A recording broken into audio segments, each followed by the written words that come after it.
Chapter 1. The oldest military treatise in the world translated from the Chinese with introduction and critical notes. B.Y. Lionel Giles, M.A. Assistant in the Department of Oriental Printed Books and MSS in the British Museum, to my brother Captain Valentine Giles, R.G. in the hope that a work 2,400 years old may yet contain lessons worth consideration by the soldier of today. This translation is affectionately dedicated. In any edition of a Latin or Greek classic, and a similar standard of honesty ought to be insisted upon in translations from Chinese. In 1908 a new edition of Captain Calthrop's translation was published in London. It was an improvement on the first, omissions filled up and numerous mistakes corrected, but new errors were created in the process. Dr. Giles, in justifying his translation, wrote, "It was not undertaken out of any inflated estimate of my own powers, but I could not help feeling that Sun Tzu deserved a better fate than had befallen him, and I knew that, at any rate, I could hardly fail to improve on the work of my predecessors." Clearly, Dr. Giles' work established much of the groundwork for the work of later translators who published their own editions. Of the later editions of The Art of War I have examined, 2 feature Giles' edited translation and notes, the other 2 present the same basic information from the ancient Chinese commentators found in the Giles edition. Of these 4, Giles' 1910 edition is the most scholarly and presents the reader an incredible amount of information concerning Sun Tzu's text, much more than any other translation. The Giles edition of The Art of War, as stated above, was a scholarly work. Dr. Giles was a leading sinologue at the time and an assistant in the Department of Oriental Printed Books and Manuscripts in the British Museum. Apparently he wanted to produce a definitive edition, superior to anything else that existed and perhaps something that would become a standard translation. It was the best translation available for 50 years. But apparently there was not much interest in Sun Tzu in English-speaking countries since it took the start of the Second World War to renew interest in his work. Several people published unsatisfactory English translations of Sun Tzu. In 1944, Dr. Giles' translation was edited and published in the United States in a series of military science books. But it wasn't until 1963 that a good English translation, by Samuel B. Griffith and still in print, was published that was an equal to Giles' translation. While this translation is more lucid than Dr. Giles' translation, it lacks his copious notes that make his so interesting. Dr. Giles produced a work primarily intended for scholars of the Chinese civilization and language. It contains the Chinese text of Sun Tzu, the English translation, and voluminous notes along with numerous footnotes. Unfortunately, some of his notes and footnotes contain Chinese characters, some are completely Chinese. Thus, a conversion to a Latin alphabeted text was difficult. I did the conversion in complete ignorance of Chinese, except for what I learned while doing the conversion. Thus, I faced the difficult task of paraphrasing it while retaining as much of the important text as I could. Every paraphrase represents a loss, thus I did what I could to retain as much of the text as possible. Because the 1910 text contains a Chinese concordance, I was able to transliterate proper names, books, and the like at the risk of making the text more obscure. \1 The text, on the whole, is quite satisfactory for the casual reader, a transformation made possible by conversion to an text. \1 I come away from this task with the feeling of loss because I know that someone with a background in Chinese can do a better job than I did. Any such attempt would be welcomed. Bob Sutton. Preface by Lionel Giles. The 7th volume of Memoirs concernant l'histoire, les sciences, les arts, les mœurs, les usages, and c. des Chinois is devoted to the art of war, and contains, amongst other treatises, Les Treize Articles de Sun Tzu, translated from the Chinese by a Jesuit father, Joseph Amiot. Pei Amiot appears to have enjoyed no small reputation as a sinologue in his day, and the field of his labors was certainly extensive. But his so-called translation of the Sun Tzu, if placed side by side with the original, is seen at once to be little better than an imposture. It contains a great deal that Sun Tzu did not write, and very little indeed of what he did. Here is a fair specimen, taken from the opening sentences of Chapter 5. De l'habilit dans le gouvernement des troupes. Sun Tzu dit lies les noms de tous les officiers tant généraux que subalternes, inscrivez les dans un catalogue à part, avec la note des talents et de la capacité de chacun d'eux, afin de pouvoir les employer avec avantage lorsque l'occasion en sera venue. Faites en sorte que tout ce que vous devez commander soyez persuadés que votre principale attention est de les préserver de tout dommage. Les troupes que vous ferez avancer contre l'ennemi doivent être comme des pierres que vous lanceriez contre des earths. De vous à l'ennemi Illinois ne doit y avoir d'autre différence que celle du fort au faible, du vide au plein. Attaquez à découvert, mais soyez vainqueurs en secret. Voilà en peu de marts en quoi consiste l'habilit and tout la perfection mean du gouvernement des troupes. Throughout the 19th century, which saw a wonderful development in the study of Chinese literature, no translator ventured to tackle Sun Tzu, although his work was known to be highly valued in China as by far the oldest and best compendium of military science. It was not until the year 1905 that the first English translation, by Captain E.F. Calthrop, RFA, appeared at Tokyo under the title Sun Tzu, the Japanese form of Sun Tzu. Unfortunately, it was evident that the translator's knowledge of Chinese was far too scanty to fit him to grapple with the manifold difficulties of Sun Tzu. He himself plainly acknowledges that without the aid of two Japanese gentlemen the accompanying translation would have been impossible. We can only wonder, then, that with their help it should have been so excessively bad. It is not merely a question of downright blunders, from which none can hope to be wholly exempt. Omissions were frequent, hard passages were willfully distorted or slurred over. Such offences are less pardonable. They would not be tolerated in any edition of a Greek or Latin classic, and a similar standard of honesty ought to be insisted upon in translations from Chinese. From blemishes of this nature, at least, I believe that the present translation is free. It was not undertaken out of any inflated estimate of my own powers, but I could not help feeling that Sun Tzu deserved a better fate than had befallen him, and I knew that, at any rate, I could hardly fail to improve on the work of my predecessors. Towards the end of 1908, a new and revised edition of Captain Calthrop's translation was published in London, this time, however, without any allusion to his Japanese collaborators. My first 3 chapters were then already in the printer's hands, so that the criticisms of Captain Calthrop therein contained must be understood as referring to his earlier edition. This is on the whole an improvement on the other, though there still remains much that cannot pass muster. Some of the grosser blunders have been rectified and lacunae filled up, but on the other hand a certain number of new mistakes appear. The very first sentence of the introduction is startlingly inaccurate, and later on, while mention is made of an army of Japanese commentators on Sun Tzu, who are these, by the way, not a word is vouchsafed about the Chinese commentators, who nevertheless, I venture to assert, form a much more numerous and infinitely more important army. A few special features of the present volume may now be noticed. In the first place, the text has been cut up into numbered paragraphs, both in order to facilitate cross-reference and for the convenience of students generally.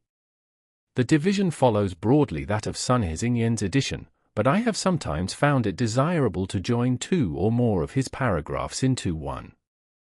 In quoting from other works, Chinese writers seldom give more than the bare title by way of reference, and the task of research is apt to be seriously hampered in consequence. With a view to obviating this difficulty so far as Sun Tzu is concerned, I have also appended a complete concordance of Chinese characters, following in this the admirable example of Leg, though an alphabetical arrangement has been preferred to the distribution under radicals which he adopted. Another feature borrowed from the Chinese classics is the printing of text, translation, and notes on the same page. The notes, however, are inserted, according to the Chinese method, immediately after the passages to which they refer.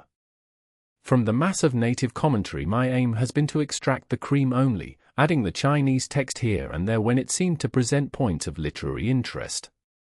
Though constituting in itself an important branch of Chinese literature, very little commentary of this kind has hitherto been made directly accessible by translation. I may say in conclusion that, owing to the printing off of my sheets as they were completed, the work has not had the benefit of a final revision.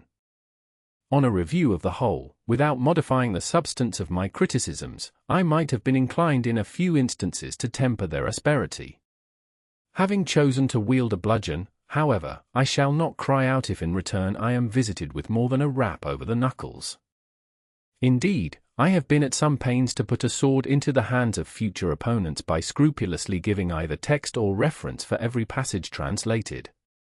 A scathing review, even from the pen of the Shanghai critic who despises mere translations, would not, I must confess, be altogether unwelcome. For, after all, the worst fate I shall have to dread is that which befell the ingenious paradoxes of George in the Vicar of Wakefield. Introduction. Sun Wu and his book. Sumar Chin gives the following biography of Sun Tzu. Sun Tzu Wu was a native of the Chi state. His art of war brought him to the notice of Ho Lu, king of Wu.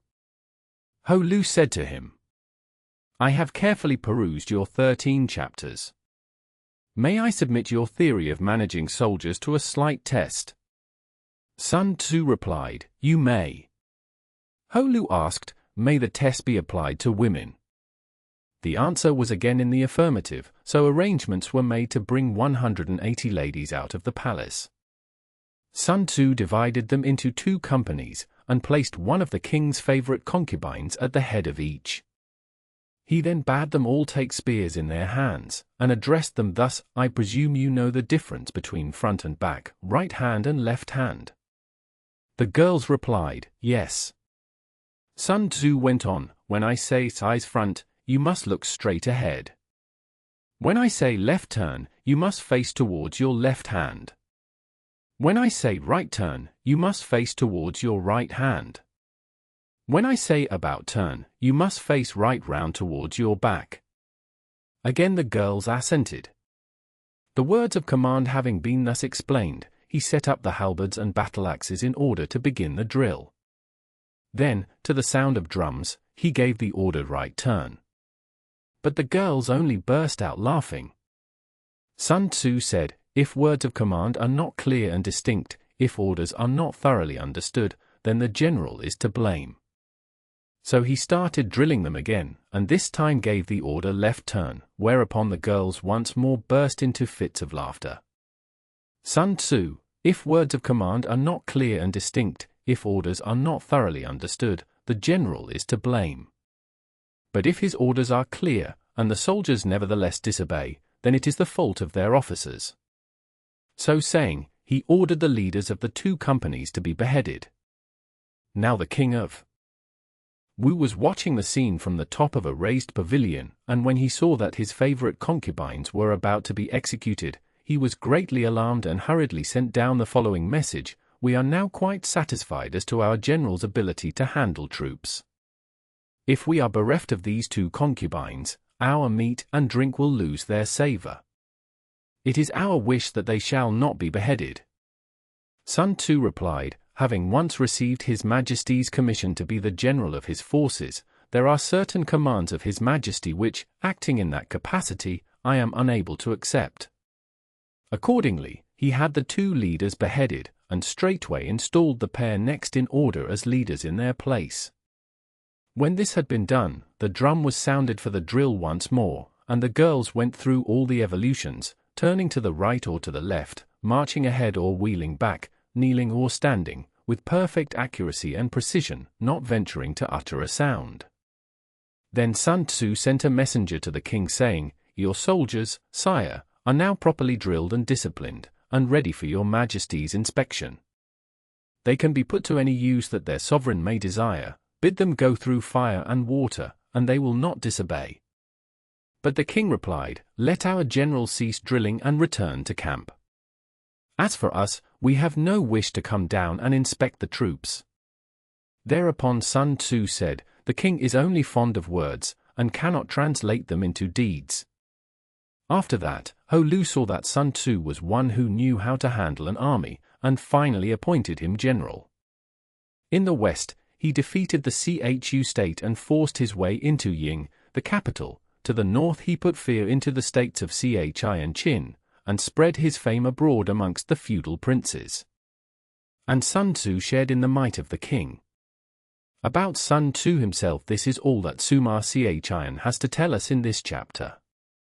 But he proceeds to give a biography of his descendant, Sun Pin, born about 100 years after his famous ancestor's death, and also the outstanding military genius of his time.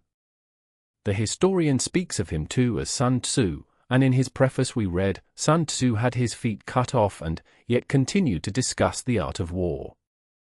It seems likely, then, that Pin was a nickname bestowed on him after his mutilation, unless the story was invented in order to account for the name. The crowning incident of his career, the crushing defeat of his treacherous rival Pang Chuan, will be found briefly related in Chapter 5, Section 19, Note.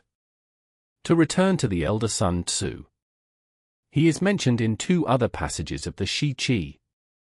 In the 3rd year of his reign, 512 BC, Ho Lu, king of Wu, took the field with Tzu Hsu, i.e. Wu Yuan and Po Pei, and attacked Chu.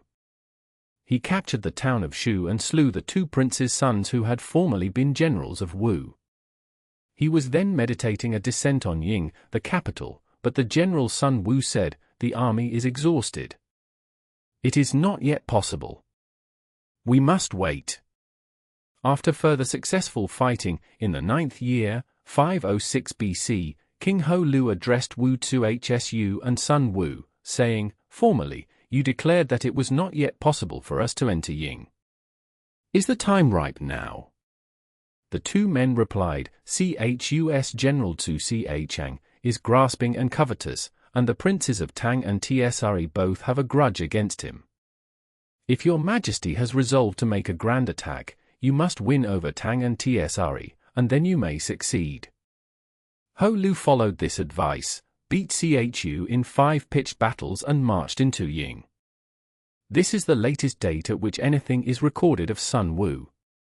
He does not appear to have survived his patron, who died from the effects of a wound in 496. In another chapter there occurs this passage. From this time onward, a number of famous soldiers arose, one after the other: Cao Fan, who was employed by the Qin state, Wang Tzu, in the service of Chi, and Sun Wu, in the service of Wu. These men developed and threw light upon the principles of war. It is obvious enough that Suma Chian at least had no doubt about the reality of Sun Wu as an historical personage, and with one exception, to be noticed presently, he is by far the most important authority on the period in question. It will not be necessary, therefore, to say much of such a work as the Wu Yu Chun Chiu, which is supposed to have been written by Chao Ye of the 1st century AD. The attribution is somewhat doubtful, but even if it were otherwise, his account would be of little value, based as it is on the Shi Qi and expanded with romantic details. The story of Sun Tzu will be found, for what it is worth, in Chapter 2. The only new points in it worth noting are, Sun Tzu was first recommended to Ho Lu by Wu Tzu Hsu. He is called a native of Wu. He had previously lived a retired life, and his contemporaries were unaware of his ability. The following passage occurs in the Huainan Tzu: "When sovereign and ministers show perversity of mind, it is impossible even for a Sun Tzu to encounter the foe." Assuming that this work is genuine, and hitherto no doubt has been cast upon it, we have here the earliest direct reference for Sun Tzu, for Huainan Tzu died in 122 BC, many years before the Shi Qi was given to the world. Liu Xiong, 80–9 BC, says, "The reason why Sun Tzu at the head of 30,000 men beat Chu with 200,000 is that the latter were undisciplined." Teng Mingxi informs us that the surname Sun was bestowed on Sun Wu's grandfather by Duke Qing of Chi, 547–490 BC. Sun Wu's father Sun Ping rose to be a minister of state in Chi, and Sun Wu himself, whose style was Chiang, fled to Wu on account of the rebellion which was being fomented by the kindred of Tian Pao. He had 3 sons, of whom the second, named Ming, was the father of Sun Pin. According to this account then, Pin was the grandson of Wu, which, considering that Sun Pin's victory over Wei was gained in 341 BC, may be dismissed as chronologically impossible. Whence these data were obtained by Ting Mingxi I do not know, but of course no reliance whatever can be placed in them. An interesting document which has survived from the close of the Han period is the short preface written by the great Tsao, or Wei Wu Ti, for his edition of Sun Tzu. I shall give it in full. I have heard that the ancients used bows and arrows to their advantage. The Lun Yu says, there must be a sufficiency of military strength. The Shu Qing mentions the army among the 8 objects of government. The I Ching says, army indicates firmness and justice, the experienced leader will have good fortune.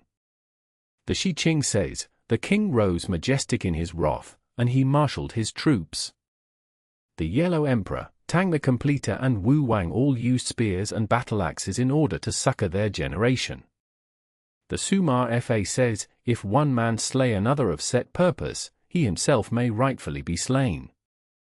He who relies solely on warlike measures shall be exterminated, he who relies solely on peaceful measures shall perish. Instances of this are Fu Chri on the one hand and Yen Wang on the other. In military matters, the sage rule is normally to keep the peace, and to move his forces only when occasion requires. He will not use armed force unless driven to it by necessity. Many books have I read on the subject of war and fighting, but the work composed by Sun Wu is the profoundest of them all. Sun Tzu was a native of the Chi state, his personal name was Wu. He wrote The Art of War in 13 chapters for Ho Lu, king of Wu. Its principles were tested on women, and he was subsequently made a general. He led an army westwards, crushed the Chu state and entered Ying the capital. In the north, he kept Chi and Qin in awe. 100 years and more after his time, Sun Pin lived. He was a descendant of Wu. In his treatment of deliberation and planning, the importance of rapidity in taking the field, clearness of conception, and depth of design, Sun Tzu stands beyond the reach of carping criticism. My contemporaries, however, have failed to grasp the full meaning of his instructions, and while putting into practice the smaller details in which his work abounds, they have overlooked its essential purport. That is the motive which has led me to outline a rough explanation of the whole. One thing to be noticed in the above is the explicit statement that the 13 chapters were specially composed for King Ho Lu. This is supported by the internal evidence of I section 15, in which it seems clear that some ruler is addressed. In the bibliographic section of the Han Shu, there is an entry which has given rise to much discussion, the works of Sun Tzu of Wu in 82 pian, or chapters, with diagrams in 9 chuan. It is evident that this cannot be merely the 13 chapters known to Sumar Chian, or those we possess today. Chang Shou Chi refers to an edition of Sun Tzu's Art of War of which the 13 chapters formed the first chuan, adding that there were 2 other chuan besides. This has brought forth a theory that the bulk of these 82 chapters consisted of other writings of Sun Tzu. We should call them apocryphal, similar to the Wen Ta, of which a specimen dealing with the 9 situations is preserved in the Tung Tien, and another in Ho Xin's commentary. It is suggested that before his interview with Ho Lu, Sun Tzu had only written the 13 chapters, but afterwards composed a sort of exegesis in the form of question and answer between himself and the king. Pai I Hun, the author of the Sun Tzu Hsu Lu, backs this up with a quotation from the Wu Yu Chunciu, the king of Wu summoned Sun Tzu, and asked him questions about the art of war. Each time he set forth a chapter of his work, the king could not find words enough to praise him. As he points out, if the whole work was expounded on the same scale as in the above-mentioned fragments, the total number of chapters could not fail to be considerable. Then the numerous other treatises attributed to Sun Tzu might be included. The fact that the Han Chi mentions no work of Sun Tzu except the 82 pian, whereas the Sui and Tang bibliographies give the titles of others in addition to the 13 chapters, is good proof. Pi I Hun thinks that all of these were contained in the 82 Pian. Without pinning our faith to the accuracy of details supplied by the Wu Uchunciu, or admitting the genuineness of any of the treatises cited by Pi I Hun, we may see in this theory a probable solution of the mystery. Between Suma Chian and Pan Ku there was plenty of time for a luxuriant crop of forgeries to have grown up under the magic name of Sun Tzu, and the 82 Pian may very well represent a collected edition of these lumped together with the original work. It is also possible, though less likely, that some of them existed in the time of the earlier historian and were purposely ignored by him.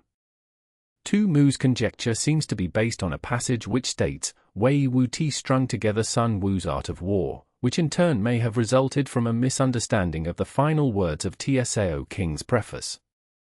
This, as Sun Hezingyan points out, is only a modest way of saying that he made an explanatory paraphrase, or in other words, wrote a commentary on it. On the whole, this theory has met with very little acceptance. Thus, the Su Ku Chu and Shu says, the mention of the 13 chapters in the Shi Qi shows that they were in existence before the Han Qi, and that latter accretions are not to be considered part of the original work. Tu Mu's assertion can certainly not be taken as proof.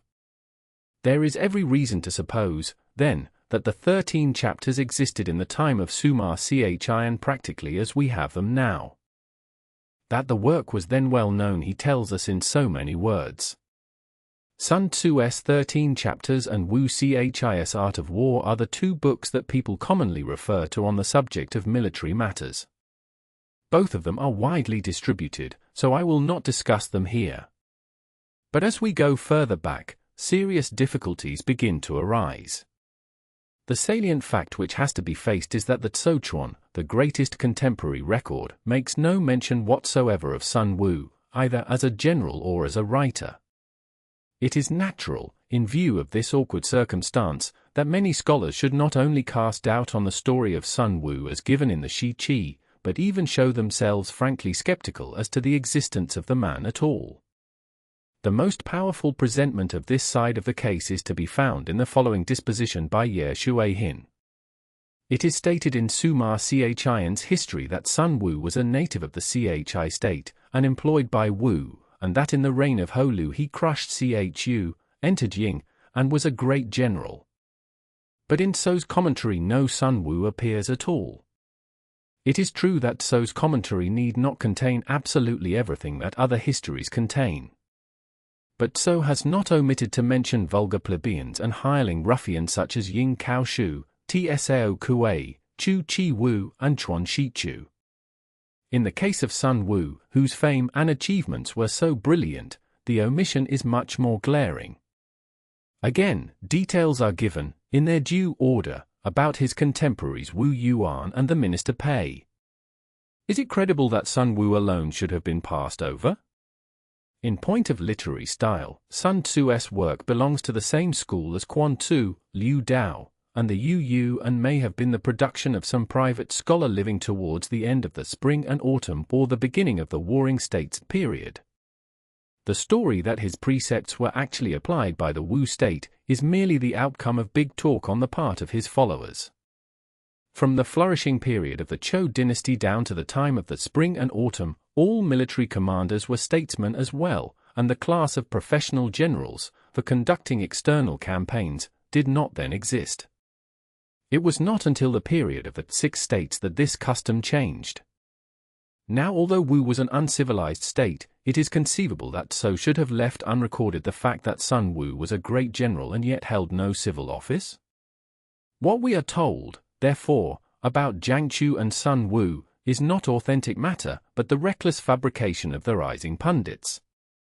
The story of Holu's experiment on the women, in particular, is utterly preposterous and incredible. Ye Shuihin represents Suma Chian as having said that Sun Wu crushed Chu and entered Jing. This is not quite correct. No doubt the impression left on the reader's mind is that he at least shared in these exploits. The fact may or may not be significant, but it is nowhere explicitly stated in the Shi Qi either that Sun Tzu was general on the occasion of the taking of Ying, or that he even went there at all. Moreover, as we know that Wu Yuan and Po Pei both took part in the expedition, and also that its success was largely due to the dash and enterprise of Fu Kai, Ho Lu's younger brother, it is not easy to see how yet another general could have played a very prominent part in the same campaign. Chen Chen Sun of the Sung dynasty has the note. Military writers look upon Sun Wu as the father of their art. But the fact that he does not appear in the Tso Chuan, although he is said to have served under Ho Lu king of Wu, makes it uncertain what period he really belonged to. He also says, the works of Sun Wu and Wu Chi may be of genuine antiquity. It is noticeable that both Ye Shuihin and Chen Chen Sun, while rejecting the personality of Sun Wu as he figures in Suma Chian's history, are inclined to accept the date traditionally assigned to the work which passes under his name. The author of the Hsu Lu fails to appreciate this distinction. Chapter 2. And consequently his bitter attack on Chen Chen Sun really misses its mark. He makes one of 2 points, however, which certainly tell in favor of the high antiquity of our 13 chapters. Sun Tzu, he says, must have lived in the age of Qing Wang, 519 to 476, because he is frequently plagiarized in subsequent works of the Zhou, Qin, and Han dynasties. The 2 most shameless offenders in this respect are Wu Chi and Huainan Tzu, both of them important historical personages in their day. The former lived only a century after the alleged date of Sun Tzu, and his death is known to have taken place in 381 BC. It was to him, according to Liu Xiong, that Zhengshan delivered the Tso Chuan, which had been entrusted to him by its author. Now the fact that quotations from the art of war, acknowledged or otherwise, are to be found in so many authors of different epochs, establishes a very strong anterior to them all, in other words, that Sun Tzu's treatise was already in existence towards the end of the 5th century BC. Further proof of Sun Tzu's antiquity is furnished by the archaic or wholly obsolete meanings attaching to a number of the words he uses. A list of these, which might perhaps be extended, is given in the Hsu Lu, and though some of the interpretations are doubtful, the main argument is hardly affected thereby. Again, it must not be forgotten that Ye Shuihin, a scholar and critic of the first rank, deliberately pronounces the style of the 13 chapters to belong to the early part of the 5th century. Seeing that he is actually engaged in an attempt to disprove the existence of Sun Wu himself, we may be sure that he would not have hesitated to assign the work to a later date had he not honestly believed the contrary. And it is precisely on such a point that the judgment of an educated Chinaman will carry most weight. Other internal evidence is not far to seek. Thus in 13. Section 1, there is an unmistakable allusion to the ancient system of land tenure which had already passed away by the time of Mencius, who was anxious to see it revived in a modified form. The only warfare Sun Tzu knows is that carried on between the various feudal princes, in which armored chariots play a large part. Their use seems to have entirely died out before the end of the Zhou dynasty. He speaks as a mat of Wu, a state which ceased to exist as early as 473 BC. On this I shall touch presently. But once refer the work to the 5th century or earlier, and the chances of its being other than a bona fide production are sensibly diminished. The great age of forgeries did not come until long after. That it should have been forged in the period immediately following 473 is particularly unlikely, for no one, as a rule, hastens to identify himself with a lost cause. As for Ye Shuihin's theory, that the author was a literary recluse, that seems to me quite untenable. If one thing is more apparent than another after reading the maxims of Sun Tzu, it is that their essence has been distilled from a large store of personal observation and experience. They reflect the mind not only of a born strategist, gifted with a rare faculty of generalization, but also of a practical soldier closely acquainted with the military conditions of his time. To say nothing of the fact that these sayings have been accepted and endorsed by all the greatest captains of Chinese history, they offer a combination of freshness and sincerity, acuteness and common sense, which quite excludes the idea that they were artificially concocted in the study. If we admit, then, that the 13 chapters were the genuine production of a military man living towards the end of the Chun-Chiu period, are we not bound, in spite of the silence of the Tsochuan, to accept Sima Chian's account in its entirety? In view of his high repute as a sober historian, must we not hesitate to assume that the records he drew upon for Sun Wu's biography were false and untrustworthy? The answer, I fear, must be in the negative. There is still one grave, if not fatal, objection to the chronology involved in the story as told in the Shi Qi, which, so far as I am aware, nobody has yet pointed out. There are 2 passages in Sun Tzu in which he alludes to contemporary affairs. The first in 6. Section 21. Though according to my estimate the soldiers of Yu exceed our own in number, that shall advantage them nothing in the matter of victory. I say then that victory can be achieved. The other is in 11. Section 30. Asked if an army can be made to imitate the Shuaijian, I should answer, yes. For the men of Wu and the men of Yu are enemies, yet if they are crossing a river in the same boat and are caught by a storm, they will come to each other's assistance just as the left hand helps the right. These 2 paragraphs are extremely valuable as evidence of the date of composition. They assign the work to the period of the struggle between Wu and Yu. So much has been observed by Pai Ai Hun. But what has hitherto escaped notice is that they also seriously impair the credibility of Sima Chian's narrative. As we have seen above, the first positive date given in connection with Sun Wu is 512 BC. He is then spoken of as a general, acting as confidential advisor to Ho Lu, so that his alleged introduction to that monarch had already taken place, and of course the 13 chapters must have been written earlier still. But at that time, and for several years after, down to the capture of Ying in 506, Chu and not Yu, was the great hereditary enemy of Wu. The 2 states, Chu and Wu, had been constantly at war for over half a century, whereas the first war between Wu and Yu was waged only in 510, and even then was no more than a short interlude sandwiched in the midst of the fierce struggle with Chu. Now Chu is not mentioned in the 13 chapters at all. The natural inference is that they were written at a time when Yu had become the prime antagonist of Wu, that is, after Chu had suffered the great humiliation of 506.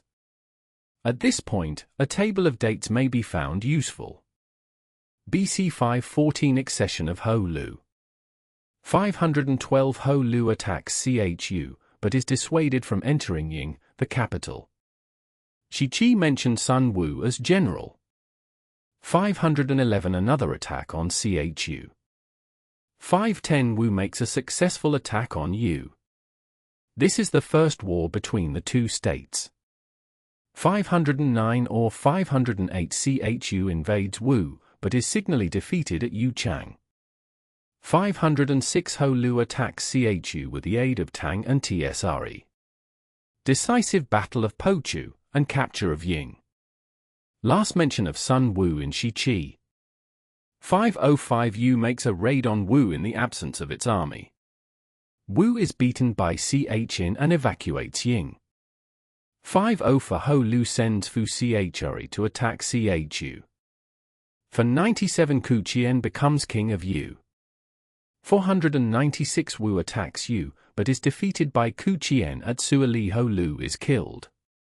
494 Fu Chri defeats Ku Chien in the Great Battle of Fu Chio, and enters the capital of Yu.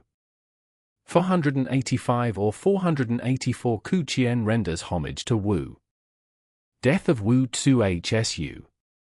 For 82 Ku Chien invades Wu in the absence of Fu Chri. 478 to 476 further attacks by Yu on Wu. 475 Ku Chien lays siege to the capital of Wu. For 73 final defeat and extinction of Wu. The sentence quoted above from 6. Section 21 hardly strikes me as one that could have been written in the full flush of victory. It seems rather to imply that, for the moment at least, the tide had turned against Wu, and that she was getting the worst of the struggle. Hence we may conclude that our treatise was not in existence in 505, before which date Yu does not appear to have scored any notable success against Wu. Ho Lu died in 496, so that if the book was written for him, it must have been during the period 505 to 496, when there was a lull in the hostilities, Wu having presumably exhausted by its supreme effort against Chu.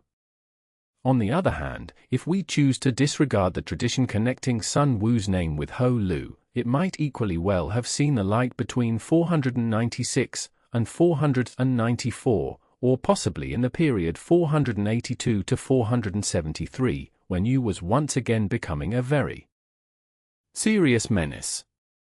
We may feel fairly certain that the author, whoever he may have been, was not a man of any great eminence in his own day. On this point the negative testimony of the Tso Chuan far outweighs any shred of authority still attaching to the Shi Qi, if once its other facts are discredited. Sun Xingyan, however, makes a feeble attempt to explain the omission of his name from the Great Commentary. It was Wu Tzu Hsu, he says, who got all the credit of Sun Wu's exploits, because the latter, being an alien, was not rewarded with an office in the state. How then did the Sun Tzu legend originate? It may be that the growing celebrity of the book imparted by degrees a kind of factitious renown to its author. It was felt to be only right and proper that one so well versed in the science of war should have solid achievements to his credit as well. Now the capture of Ying was undoubtedly the greatest feat of arms in Ho Lu's reign. It made a deep and lasting impression on all the surrounding states, and raised Wu to the short-lived zenith of her power. Hence, what more natural, as time went on, than that the acknowledged master of strategy, Sun Wu, should be popularly identified with that campaign, at first perhaps only in the sense that his brain conceived and planned it, afterwards, that it was actually carried out by him in conjunction with Wu Yuan, Po Pei, and Fu Kai. It is obvious that any attempt to reconstruct even the outline of Sun Tzu's life must be based almost wholly on conjecture. With this necessary proviso, I should say that he probably entered the service of Wu about the time of Ho Lu's accession, and gathered experience, though only in the capacity of a subordinate officer, during the intense military activity which marked the first half of the prince's reign. If he rose to be a general at all, he certainly was never on an equal footing with the three above mentioned.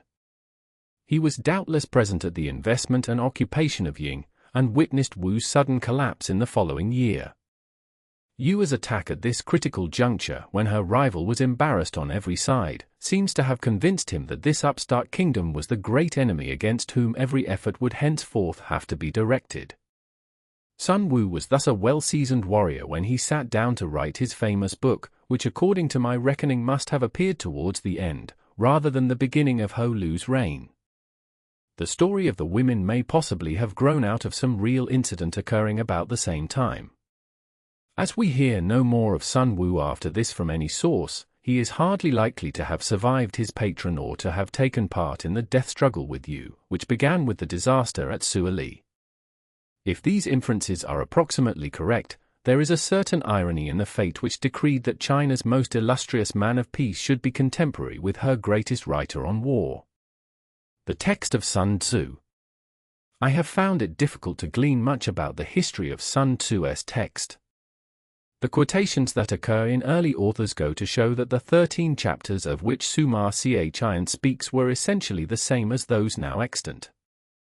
We have his word for it that they were widely circulated in his day, and can only regret that he refrained from discussing them on that account. Sun Xingyan says in his preface, during the Qin and Han dynasties, Sun Tzu's art of war was in general use amongst military commanders, but they seem to have treated it as a work of mysterious import, and were unwilling to expound it for the benefit of posterity. Thus it came about that Wei Wu was the first to write a commentary on it. As we have already seen, there is no reasonable ground to suppose that Tsao Kung tampered with the text. But the text itself is often so obscure, and the number of editions which appeared from that time onward so great, especially during the Tang and Sung dynasties, that it would be surprising if numerous corruptions had not managed to creep in. towards the middle of the Sung period, by which time all the chief commentaries on Sun Tzu were in existence, a certain Qi Tianpao published a work in 15 Chuan entitled Sun Tzu with the collected commentaries of 10 writers.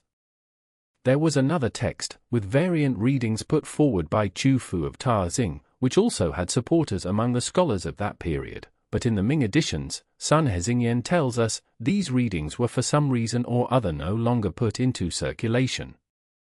Thus, until the end of the 18th century, the text in sole possession of the field was one derived from Qi Tianpao's edition, although no actual copy of that important work was known to have survived.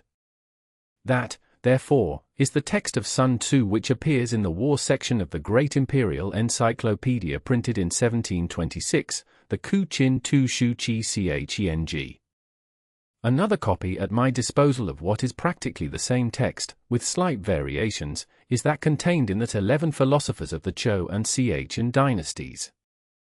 And the Chinese printed in Captain Calthrop's first edition is evidently a similar version which has filtered through Japanese channels. So things remained until Sun Hezingyan, 1752 to 1818, a distinguished antiquarian and classical scholar, who claimed to be an actual descendant of Sun Wu, accidentally discovered a copy of Qi Tianpao's long-lost work when on a visit to the library of the Huiyin Temple. Appended to it was the Aishur of Cheng Yuxian, mentioned in the Tung Qi, and also believed to have perished. This is what Sun Hezingyan designates as the original edition, or text, a rather misleading name, for it cannot by any means claim to set before us the text of Sun Tzu in its pristine purity. Qi Tianpao was a careless compiler, and appears to have been content to reproduce the somewhat debased version current in his day, without troubling to collate it with the earliest editions then available. Fortunately, 2 versions of Sun Tzu, even older than the newly discovered work, were still extant, one buried in the Tung Tian, 2 Yu's great treatise on the Constitution, the other similarly enshrined in the Taiping Yulan Encyclopedia. In both the complete text is to be found, though split up into fragments, intermixed with other matter, and scattered piecemeal over a number of different sections.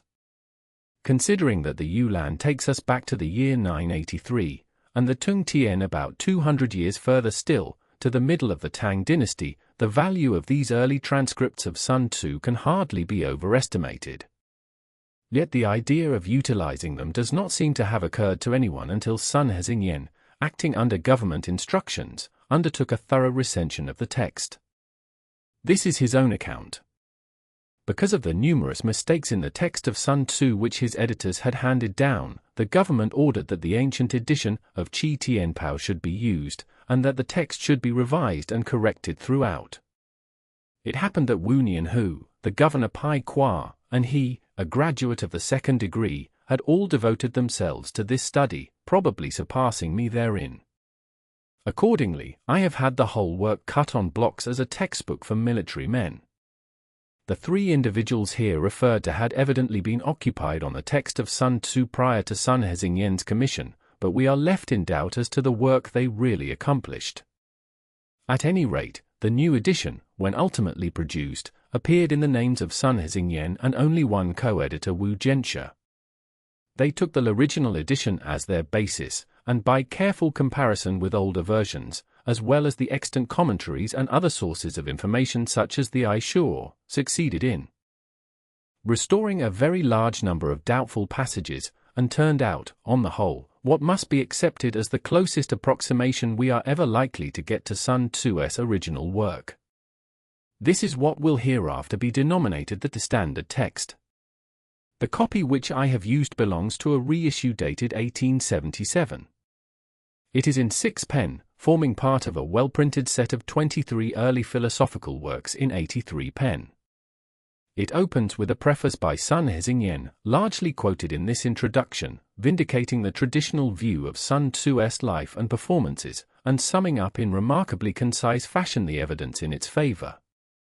This is followed by Tsao Kung's preface to his edition, and the biography of Sun Tzu from the Shi Qi, both translated above. Then come, firstly, Cheng Yuxian's Aishur, with author's preface, and next, a short miscellany of historical and bibliographical information entitled Sun Tzu Hsu Lu, compiled by Pai I Hun.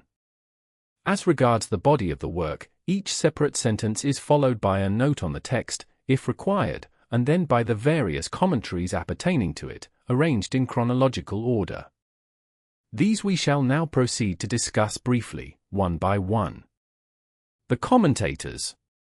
Sun Tzu can boast an exceptionally long distinguished roll of commentators, which would do honor to any classic. Ouyang Shu remarks on this fact, though he wrote before the tale was complete, and rather ingeniously explains it by saying that the artifices of war, being inexhaustible, must therefore be susceptible of treatment in a great variety of ways. 155 to 220. There is hardly any room for doubt that the earliest commentary on Sun Tzu actually came from the pen of this extraordinary man, whose biography in the San Kui Chi reads like a romance. One of the greatest military geniuses that the world has seen, and Napoleonic in the scale of his operations, he was especially famed for the marvelous rapidity of his marches, which has found expression in the line talk of "Tsao Tsao," and "Tsao Tsao will appear." Ouyang Shu says of him that he was a great captain who measured his strength against Tung Chou, Lu Pu, and the two Yuan, father and son, and vanquished them all, whereupon he divided the empire of Han with Wu and Shu, and made himself king. It is recorded that whenever a council of war was held by Wei on the eve of a far-reaching campaign, he had all his calculations ready. Those generals who made use of them did not lose one battle in 10. Those who ran counter to them in any particular saw their armies incontinently beaten, and put to flight. Tsao Kung's notes on Sun Tzu, models of austere brevity, are so thoroughly characteristic of the stern commander known to history, that it is hard indeed to conceive of them as the work of a mere litterateur.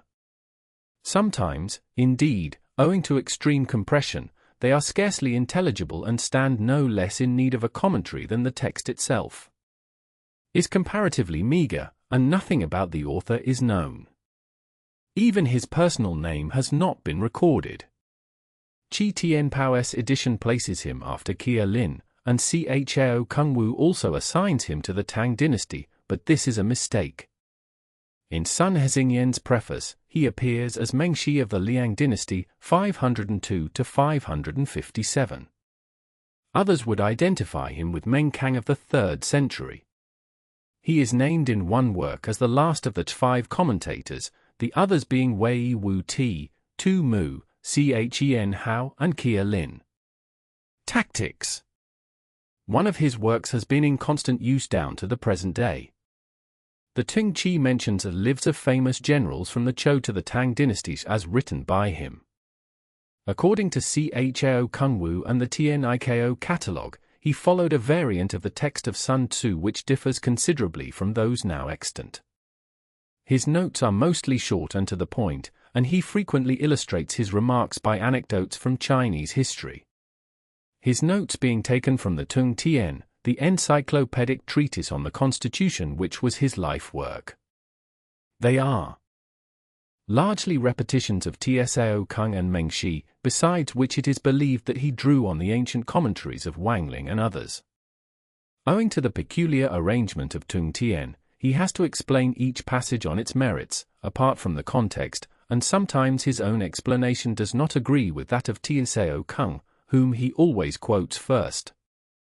Though not strictly to be reckoned as one of the 10 commentators, he was added to their number by Chi Tien Pao, being wrongly placed after his grandson Tu Mu. Even in the glorious galaxy of the Tang period, we learn from Chao Kungwu that although he had no practical experience of war, he was extremely fond of discussing the subject, and was moreover well read in the military history of the Chun Chiu and Changqi eras. His notes, therefore, are well worth attention. They are very copious, and replete with historical parallels. The gist of Sun Tzu's work is thus summarized by him: practice benevolence and justice, but on the other hand make full use of artifice and measures of expediency. He further declared that all the military triumphs and disasters of the 1,000 years which had elapsed since Sun Tzu's death would, upon examination, be found to uphold and corroborate, in every particular, the maxims contained in his book. Tu Mu's somewhat spiteful charge against Tsao Kung has already been considered elsewhere. Kung Wu says that he was impelled to write a new commentary on Sun Tzu because Tsao Kung's on the one hand was too obscure and subtle, and that of Tu Mu on the other too long-winded and diffuse. Ouyang Shu, writing in the middle of the 11th century, calls Tsao Kung, Tu Mu, and Chen Hao the three chief commentators on Sun Tzu, and observes that Chen Hao is continually attacking Tu Mu's shortcomings. His commentary, though not lacking in merit, must rank below those of his predecessors. Commentary on Sun Tzu is mentioned in the Tang Shu and was afterwards reprefaced by the great Ouyang Shu, from which we may cull the following. Later scholars have misread Sun Tzu, distorting his words and trying to make them square with their own one-sided views. Thus, though commentators have not been lacking, only a few have proved equal to the task. My friend Sheng Yu has not fallen into this mistake. In attempting to provide a critical commentary for Sun Tzu's work, he does not lose sight of the fact that these sayings were intended for states engaged in internecine warfare, that the author is not concerned with the military conditions prevailing under the sovereigns of the three ancient dynasties, nor with the 9 punitive measures prescribed to the minister of war. Again, Sun Wu loved brevity of diction, but his meaning is always deep. Whether the subject be marching an army, or handling soldiers, or estimating the enemy, or controlling the forces of victory, it is always systematically treated. The sayings are bound together in strict logical sequence, though this has been obscured by commentators who have probably failed to grasp their meaning. In his own commentary, My Xing Yu has brushed aside all the obstinate prejudices of these critics, and has tried to bring out the true meaning of Sun Tzu himself. In this way, the clouds of confusion have been dispersed and the sayings made clear. I am convinced that the present work deserves to be handed down side by side with the 3 great commentaries, and for a great deal that they find in the sayings, coming generations will have constant reason to thank my friend Xing Yu. Making some allowance for the exuberance of friendship, I am inclined to endorse this favorable judgment, and would certainly place him above Chen Hao in order of merit. His interpretations, but much less judicious than my Yao Chen, and on the whole not a very trustworthy guide. He is fond of comparing his own commentary with that of Tsao Kung, but the comparison is not often flattering to him. We learn from Chao Kung Wu that Wang He revised the ancient text of Sun Tzu, filling up lacunae and correcting mistakes. Commentator is given as above by Cheng Chiao in the Ting Chi, written about the middle of the 12th century, but he appears simply as Ho Shi in the Yu Hai, and Ma Tuanlin quotes Chao Kung Wu as saying that his personal name is unknown. There seems to be no reason to doubt Cheng Chiao's statement, otherwise I should have been inclined to hazard a guess, and identify him with one Ho Chu Fei, the author of a short treatise on war, who lived in the latter part of the 11th century. Ho Shi's commentary, in the words of the Tien Iko catalogue, contains helpful additions here and there, but is chiefly remarkable for the copious extracts taken, in adapted form, from the dynastic histories and other sources. Originality perhaps, but gifted with admirable powers of lucid exposition. His commentator is based on that of Tsao Kung, whose terse sentences he contrives to expand and develop in masterly fashion. Without Chang Yu, it is safe to say that much of Tsao Kung's commentary would have remained cloaked in its pristine obscurity and therefore valueless. His work is not mentioned in the Sung history, the Tung Kao, or the Yu Hai, but it finds a niche in the Tung Chi, which also names him as the author of the Lives of Famous Generals. It is rather remarkable that the last named for should all have flourished within so short a space of time. Chao Kung Wu accounts for it by saying, during the early years of the Sung dynasty the empire enjoyed a long spell of peace, and men ceased to practice the art of war. But when Chao Yuanhao's rebellion came, 1038-42, and the frontier generals were defeated time after time, the court made strenuous inquiry for men skilled in war, and military topics became the vogue amongst all the high officials. Hence it is that the commentators of Sun Tzu in our dynasty belong mainly to that period. Besides these 11 commentators, there are several others whose work has not come down to us. The Sui Shu mentions four, namely Wang Ling, often quoted by Tu Yu as Wang Tzu, Chang Tzushong, Kia Hsu of Wei, and Shen Yu of Wu. The Tang Shu adds Sun Hao, and the Tung Chi Xiao Qi, while the Tu Shu mentions a Ming commentator, Huang Jun Yu. It is possible that some of these may have been merely collectors and editors of other commentaries, like Qi Tian Pao and Qi Si, mentioned above. Appreciations of Sun Tzu has exercised a potent fascination over the minds of some of China's greatest men. Among the famous generals who are known to have studied his pages with enthusiasm may be mentioned Han Hin, d. 196 BC, Feng Ai, d. 34 AD, Lu Meng, d. 219, and Yao Fei, 1103 to 1141. The opinion of Tsao Kung, who disputes with Han Hin the highest place in Chinese military annals, has already been recorded. Still more remarkable, in one way, is the testimony of purely literary men, such as Su Hun, the father of Su Tungpiao, who wrote several essays on military topics, all of which owe their chief inspiration to Sun Tzu. The following short passage by him is preserved in the Yu Hai. Sun Wu saying, that in war one cannot make certain of conquering, is very different indeed from what other books tell us. Wu Chi was a man of the same stamp as Sun Wu, they both wrote books on war, and they are linked together in popular speech as Sun and Wu. But Wu Chi's remarks on war are less weighty, his rules are rougher and more crudely stated, and there is not the same unity of plan as in Sun Tzu's work, where the style is terse, but the meaning fully brought out.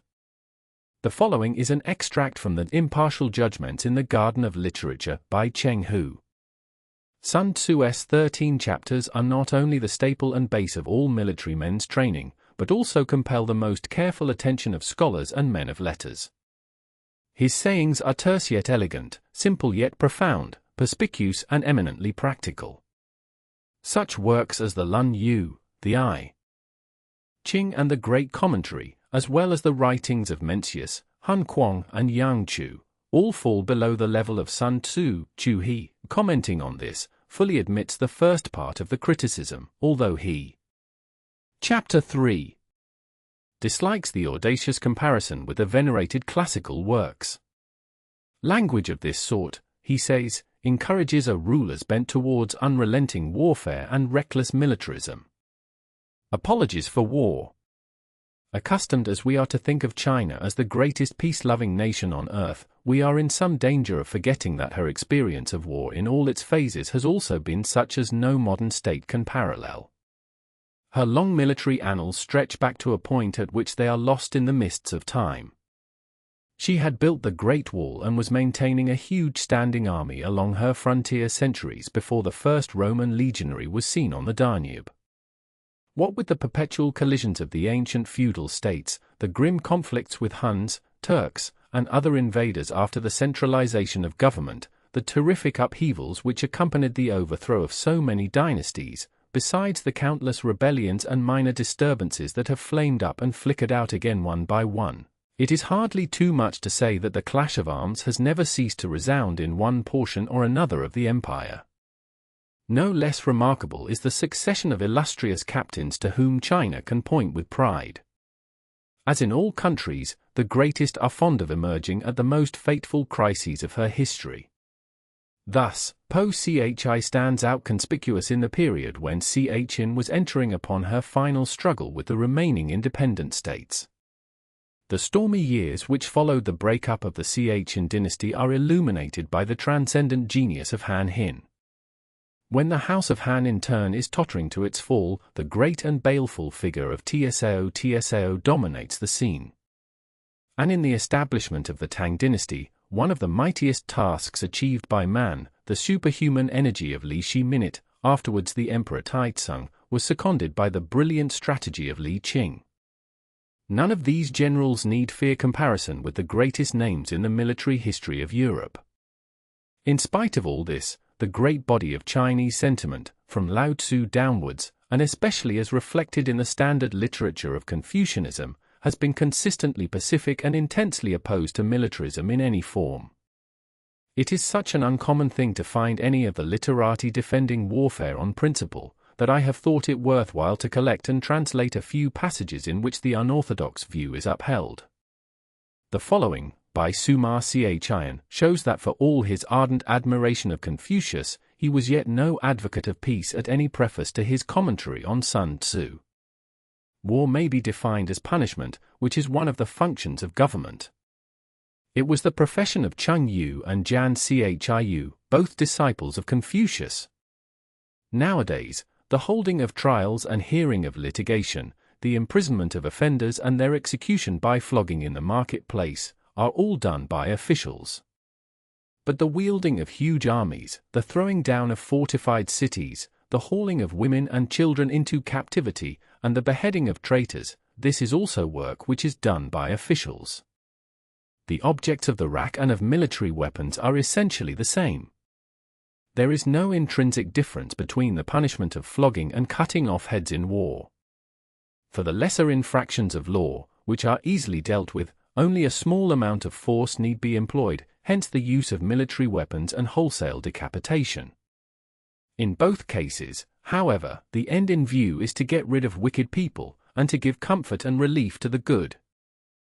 Chi-sun asked Jan Yu, saying, "Have you, sir, acquired your military aptitude by study, or is it innate?" Jan Yu replied, "It has been acquired by study." "How can that be so?" said Chi-sun, "seeing that you are a disciple of Confucius?" "It is a fact," replied Jan Yu, "I was taught by Confucius. It is fitting that the great sage should exercise both civil and military functions, though to be sure my instruction in the art of fighting has not yet gone very far." Now, who the author was of this rigid distinction between the civil and the military, and the limitation of each to a separate sphere of action, or in what year of which dynasty it was first introduced, is more than I can say. /1. At any rate, it has come about that the members of the governing class are quite afraid of enlarging on military topics, or do so only in a shamefaced manner. If any are bold enough to discuss the subject, they are at once set down as eccentric individuals of coarse and brutal propensities. This is an extraordinary instance in which, through sheer lack of reasoning, men unhappily lose sight of fundamental principles. When the Duke of Zhou was minister under Cheng Wang, he regulated ceremonies and made music, and venerated the arts of scholarship and learning, yet when the barbarians of the river Huai revolted, he sallied forth and chastised them. When Confucius held office under the Duke of Lu, and a meeting was convened at Kyoku, he said, "If pacific negotiations are in progress, warlike preparations should have been made beforehand." He rebuked and shamed the Marquis of Chi, who cowered under him and dared not proceed to violence. How can it be said that these two great sages had no knowledge of military matters? We have seen that the great Chu he held Sun Tzu in high esteem. He also appeals to the authority of the classics.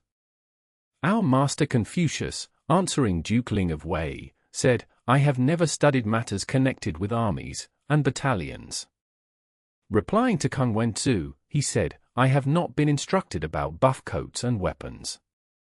But if we turn to the meeting at Kyoku, we find that he used armed force against the men of Lai, so that the Marquis of Chi was overawed. Again, when the inhabitants of Pai revolted, he ordered his officers to attack them, whereupon they were defeated and fled in confusion. He once uttered the words, "If I fight, I conquer." And Jan Yu also said, "The sage exercises both civil and military functions." Can it be a fact that Confucius never studied or received instruction in the art of war? We can only say that he did not specially choose matters connected with armies and fighting to be the subject of his teaching. Sun Hezingyan, the editor of Sun Tzu, writes in similar strain. Confucius said, "I am unversed in military matters." He also said, "If I fight, I conquer." Confucius ordered ceremonies and regulated music. Now war constitutes one of the 5 classes of state ceremonial, and must not be treated as an independent branch of study. Hence, the words "I am unversed in" must be taken to mean that there are things which even an inspired teacher does not know. Those who have to lead an army and devise stratagems must learn the art of war. But if one can command the services of a good general like Sun Tzu, who was employed by Wu Tzu Hsu, there is no need to learn it oneself. Hence the remark added by Confucius, "If I fight, I conquer." The men of the present day, however, willfully interpret these words of Confucius in their narrowest sense, as though he meant that books on the art of war were not worth reading. With blind persistency, they adduce the example of Chao Kuo, who pored over his father's books to no purpose, as a proof that all military theory is useless. Again, seeing that books on war have to do with such things as opportunism in designing plans, and the conversion of spies, they hold that the art is immoral and unworthy of a sage. These people ignore the fact that the studies of our scholars and the civil administration of our officials also require steady application and practice before efficiency is reached. The ancients were particularly chary of allowing mere novices to botch their work. Weapons are baneful and fighting perilous, and useless unless a general is in constant practice. He ought not to hazard other men's lives in battle. Hence it is essential that Sun Tzu's 13 chapters should be studied. Xiong Liang used to instruct his nephew Qi in the art of war. Qi got a rough idea of the art in its general bearings, but would not pursue his studies to their proper outcome, the consequence being that he was finally defeated and overthrown. He did not realize that the tricks and artifices of war are beyond verbal computation. Duke Xiong of Sung and King Yen of Hsu were brought to destruction by their misplaced humanity. The treacherous and underhand nature of war necessitates the use of guile and stratagem suited to the occasion. There is a case on record of Confucius himself having violated an extorted oath, and also of his having left the Sung state in disguise. Can we then recklessly arraign Sun Tzu for disregarding truth and honesty? Bibliography. The following are the oldest Chinese treatises on war, after Sun Tzu. The notes on each have been drawn principally from the Su Ku and Shu Qian Ming Mu Lu, Chapter 9, Fold 22 SQQ. Genuine work. Cixi Qi, Chapter 65. Suma Jiangchu of the 6th century BC. Its date, however, must be early, as the customs of the three ancient dynasties are constantly to be met within its pages. Cixi Qi, Chapter 64. The Su Ku Chu and Shu, Chapter 99, F1, remarks that the oldest three treatises on war, Sun Tzu, Wu Tzu, and Suma Fa, are, generally speaking, only concerned with things strictly military, the art of producing, collecting, training and drilling troops, and the correct theory with regard to measures of expediency, laying plans, transport of goods and the handling of soldiers, in strong contrast to later works, in which the science of war is usually blended with metaphysics, divination and magical arts in general. Liu Shong, also known as Tai Kung, of the 12th century BC. But its style does not belong to the era of the three dynasties. Liu Tiyiming, 550 to 625 AD, mentions the work, and enumerates the headings of the 6 sections so that the forgery cannot have been later than Sui dynasty BC, who studied under the famous Kueyaku Tzu. The work appears to have been originally in 31 chapters, whereas the text we possess contains only 24. Its matter is sound enough in the main, though the strategical devices differ considerably from those of the Warring States period. It has been furnished with a commentary by the well-known Sung philosopher Chang Tsai, personage who is said to have bestowed it on Chang Liang either 187 BC in an interview on a bridge. But here again, the style is not that of works dating from the Chin or Han period. The Han Emperor Kwang Wu, 25 to 57 AD, apparently quotes from it in one of his proclamations, but the passage in question may have been inserted later on, in order to prove the genuineness of the work. We shall not be far out if we refer it to the Northern Sung period, 420 to 478 AD, or somewhat earlier. Dialogue between Tai Tsung and his great general Li Qing, it is usually ascribed to the latter. Competent authorities consider it a forgery, though the author was evidently well versed in the art of war. Short treatise in 8 chapters, preserved in the Tung Tien, but not published separately. This fact explains its omission from the Su Ku Chu and Shu. Feng Hu, with exegetical notes by Kung Sun Hung of the Han Dynasty, d. 121 BC, and said to have been eulogized by the celebrated General Ma Lung, d. 300 AD. Yet the earliest mention of it is in the Sung Chi. Although a forgery, the work is well put together. Considering the high popular estimation in which Chukao Liang has always been held, it is not surprising to find more than one work on war ascribed to his pen. Such are the Shi Liu Tse, Wanchuan, preserved in the Young Lo Ta Tien, Chiang, Yuan, Wanchuan, and Hin Shu, Wanchuan, which steals wholesale from Sun Tzu. None of these has the slightest claim to be considered genuine. Most of the large Chinese encyclopedias contain extensive sections devoted to the literature of war. The following references may be found useful. Tung Tien, circa 800 AD, chapter 148 to 162. Tai Ping Yu Lan, chapter 270 to 359. Wen Xian Tung Kao, 13th Center, chapter 221. Yu Hai, a 13th Center, chapter 140, 141. San Tsre Tu Hui, a 16th Center. Quang Po Wu Chi, chapter 31, 32. Chi and Chio Lei Shu, chapter 75. Yuan Qian Lei Han, chapter 206 to 229. Ku Chin Tu Shu Chi Cheng, section XXX, especially chapter 81 to 90. HSU Wen Xian Tung Kao, chapter 121 to 134. Huang Chao Qing Shi Wen Pien, chapter 76, 77. The bibliographical sections of certain historical works also deserve mention. Chapter 8 is one that the people of this country would do well to take to heart. And festive rites. See Shu Qing, 2. 1, 3. 8, and Chou Li, 9. Fol 49. Tzu Chen says, if you have a piece of beautiful brocade, you will not employ a mere learner to make it up. 13, 29, 30.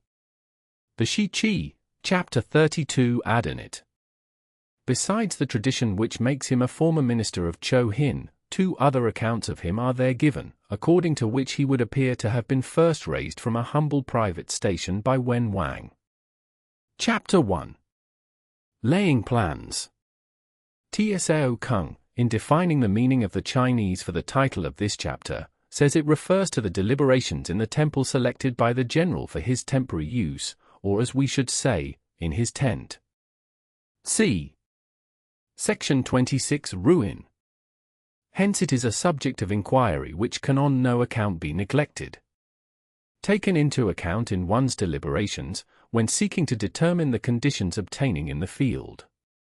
Commander, Method and Discipline. It appears from what follows that Sun Tzu means by moral laws a principle of harmony, not unlike the Tao of Lao Tzu in its moral aspect. One might be tempted to render it by immoral, were it not considered as an attribute of the ruler in section 13.5.6. The moral law causes the people to be in complete accord with their ruler, so that they will follow him regardless of their lives, undismayed by any danger.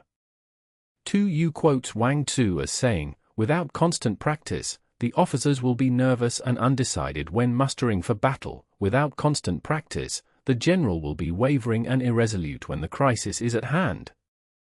The commentators, I think, make an unnecessary mystery of 2 words here. Mengshi refers to the hard and the soft, waxing and waning of heaven. Wang He, however, may be right in saying that what is meant is the general economy of heaven, including the 5 elements, the 4 seasons, wind, and clouds, and other phenomena. Open ground and narrow passes, the chances of life and death. Benevolence, courage and strictness. The 5 cardinal virtues of the Chinese are humanity or benevolence, uprightness of mind, self-respect, self-control, or proper feeling, wisdom, sincerity or good faith. Here wisdom and sincerity are put before humanity or benevolence, and the 2 military virtues of courage and strictness substituted for uprightness of mind and self-respect, self-control, or proper feeling. The army in its proper subdivisions, the gradations of rank among the officers, the maintenance of roads by which supplies may reach the army, and the control of military expenditure. Them will be victorious, he who knows them not will fail. Military conditions, let them be made the basis of a comparison, in this wise, i.e., is in harmony with his subjects. Compare to Section 5. Which of the 2 generals has most ability? With whom lie the advantages derived from heaven and earth? See Section 7, 8. On which side is discipline most rigorously enforced? 2 Mu alludes to the remarkable story of Tsao, AD 155 to 220, who was such a strict disciplinarian that once, in accordance with his own severe regulations against injury to standing crops, he condemned himself to death for having allowed his horse to shy into a field of corn. However, in lieu of losing his head, he was persuaded to satisfy his sense of justice by cutting off his hair. Tsao's own comment on the present passage is characteristically curt: when you lay down a law, see that it is not disobeyed. If it is disobeyed, the offender must be put to death. Which army is the stronger? Morally as well as physically. As my Yao Chen puts it, freely rendered, esprit de corps and big battalions. On which side are officers and men more highly trained? 2 Yu quotes Wang Tzu as saying, without constant practice, the officers will be nervous and undecided when mustering for battle. Without constant practice, the general will be wavering and irresolute when the crisis is at hand. In which army is there the greater constancy both in reward and punishment? On which side is there the most absolute certainty that merit will be properly rewarded and misdeed summarily punished? Defeat. Conquer, let such a one be retained in command. The general that hearkens not to my counsel nor acts upon it, will suffer defeat, let such a one be dismissed. The form of this paragraph reminds us that Sun Tzu's treatise was composed expressly for the benefit of his patron Ho Lu, king of the Wu state. Helpful circumstances over and beyond the ordinary rules. Plans. Sun Tzu, as a practical soldier, will have none of the bookish theoric. He cautions us here not to pin our faith to abstract principles, for, as Chang Yu puts it, while the main laws of strategy can be stated clearly enough for the benefit of all and sundry, you must be guided by the actions of the enemy in attempting to secure a favorable position in actual warfare. On the eve of the Battle of Waterloo, Lord Uxbridge, commanding the cavalry, went to the Duke of Wellington in order to learn what his plans and calculations were for the morrow, because, as he explained, he might suddenly find himself commander-in-chief and would be unable to frame new plans in a critical moment. The Duke listened quietly and then said, "Who will attack the first tomorrow, I or Bonaparte?" "Bonaparte," replied Lord Uxbridge. "Well," continued the Duke, "Bonaparte has not given me any idea of his projects, and as my plans will depend upon his, how can you expect me to tell you what mine are?" The truth of this pithy and profound saying will be admitted by every soldier. Colonel Henderson tells us that Wellington, great in so many military qualities, was especially distinguished by the extraordinary skill with which he concealed his movements and deceived both friend and foe forces. We must seem inactive. When we are near, we must make the enemy believe we are far away. When far away, we must make him believe we are near. All commentators, except Chang Yu, say, when he is in disorder, crush him. It is more natural to suppose that Sun Tzu is still illustrating the uses of deception in war. Superior strength, evade him. Pretend to be weak, that he may grow arrogant. Wang Tzu, quoted by Tu Yu, says that the good tactician plays with his adversary as a cat plays with a mouse, first feigning weakness and immobility, and then suddenly pouncing upon him. This is probably the meaning, though my Yao Chen has the note, while we are taking our ease, wait for the enemy to tire himself out. The Yulan has lure him on and tire him out. If his forces are united, separate them. Less plausible is the interpretation favored by most of the commentators: if sovereign and subject are in accord, put division between them expected beforehand. Temple ere the battle is fought. Chang Yu tells us that in ancient times it was customary for a temple to be set apart for the use of a general who was about to take the field, in order that he might there elaborate his plan of campaign. The general who loses a battle makes but few calculations beforehand. Thus do many calculations lead to victory, and few calculations to defeat, how much more no calculation at all. It is by attention to this point that I can foresee who is likely to win or lose. Words on Wellington, by Sir W. Fraser. Chapter 2. Waging War. Tsao Kung has the note, he who wishes to fight must first count the cost, which prepares us for the discovery that the subject of the chapter is not what we might expect from the title, but is primarily a consideration of ways and means. 1,000 swift chariots, as many heavy chariots, and 100,000 mail-clad soldiers. The swift chariots were lightly built and, according to Chang Yu, used for the attack. The heavy chariots were heavier, and designed for purposes of defense. Li Chuan, it is true, says that the latter were light, but this seems hardly probable. It is interesting to note the analogies between early Chinese warfare and that of the Homeric Greeks. In each case, the war chariot was the important factor, forming as it did the nucleus round which was grouped a certain number of foot soldiers. With regard to the numbers given here, we are informed that each swift chariot was accompanied by 75 footmen, and each heavy chariot by 25 footmen, so that the whole army would be divided up into 1,000 battalions, each consisting of 2 chariots and 100 men, with provisions enough to carry them 1,000 li. 2.78 modern li go to a mile. The length may have varied slightly since Sun Tzu's time. The expenditure at home and at the front, including entertainment of guests, small items such as glue and paint, and some spent on chariots and armor, will reach the total of 1,000 ounces of silver per day. Such is the cost of raising an army of 100,000 men. The men's weapons will grow dull and their ardor will be damped. If you lay siege to a town, you will exhaust your strength. Will not be equal to the strain. Exhausted and your treasure spent, other chieftains will spring up to take advantage of your extremity. Then no man, however wise, will be able to avert the consequences that must ensue. Never been seen associated with long delays. This concise and difficult sentence is not well explained by any of the commentators. Tsao Kung, Li Chuan, Meng Shi, Tu Yu, Tu Mu, and my Yao Chen have notes to the effect that a general, though naturally stupid, may nevertheless conquer through sheer force of rapidity.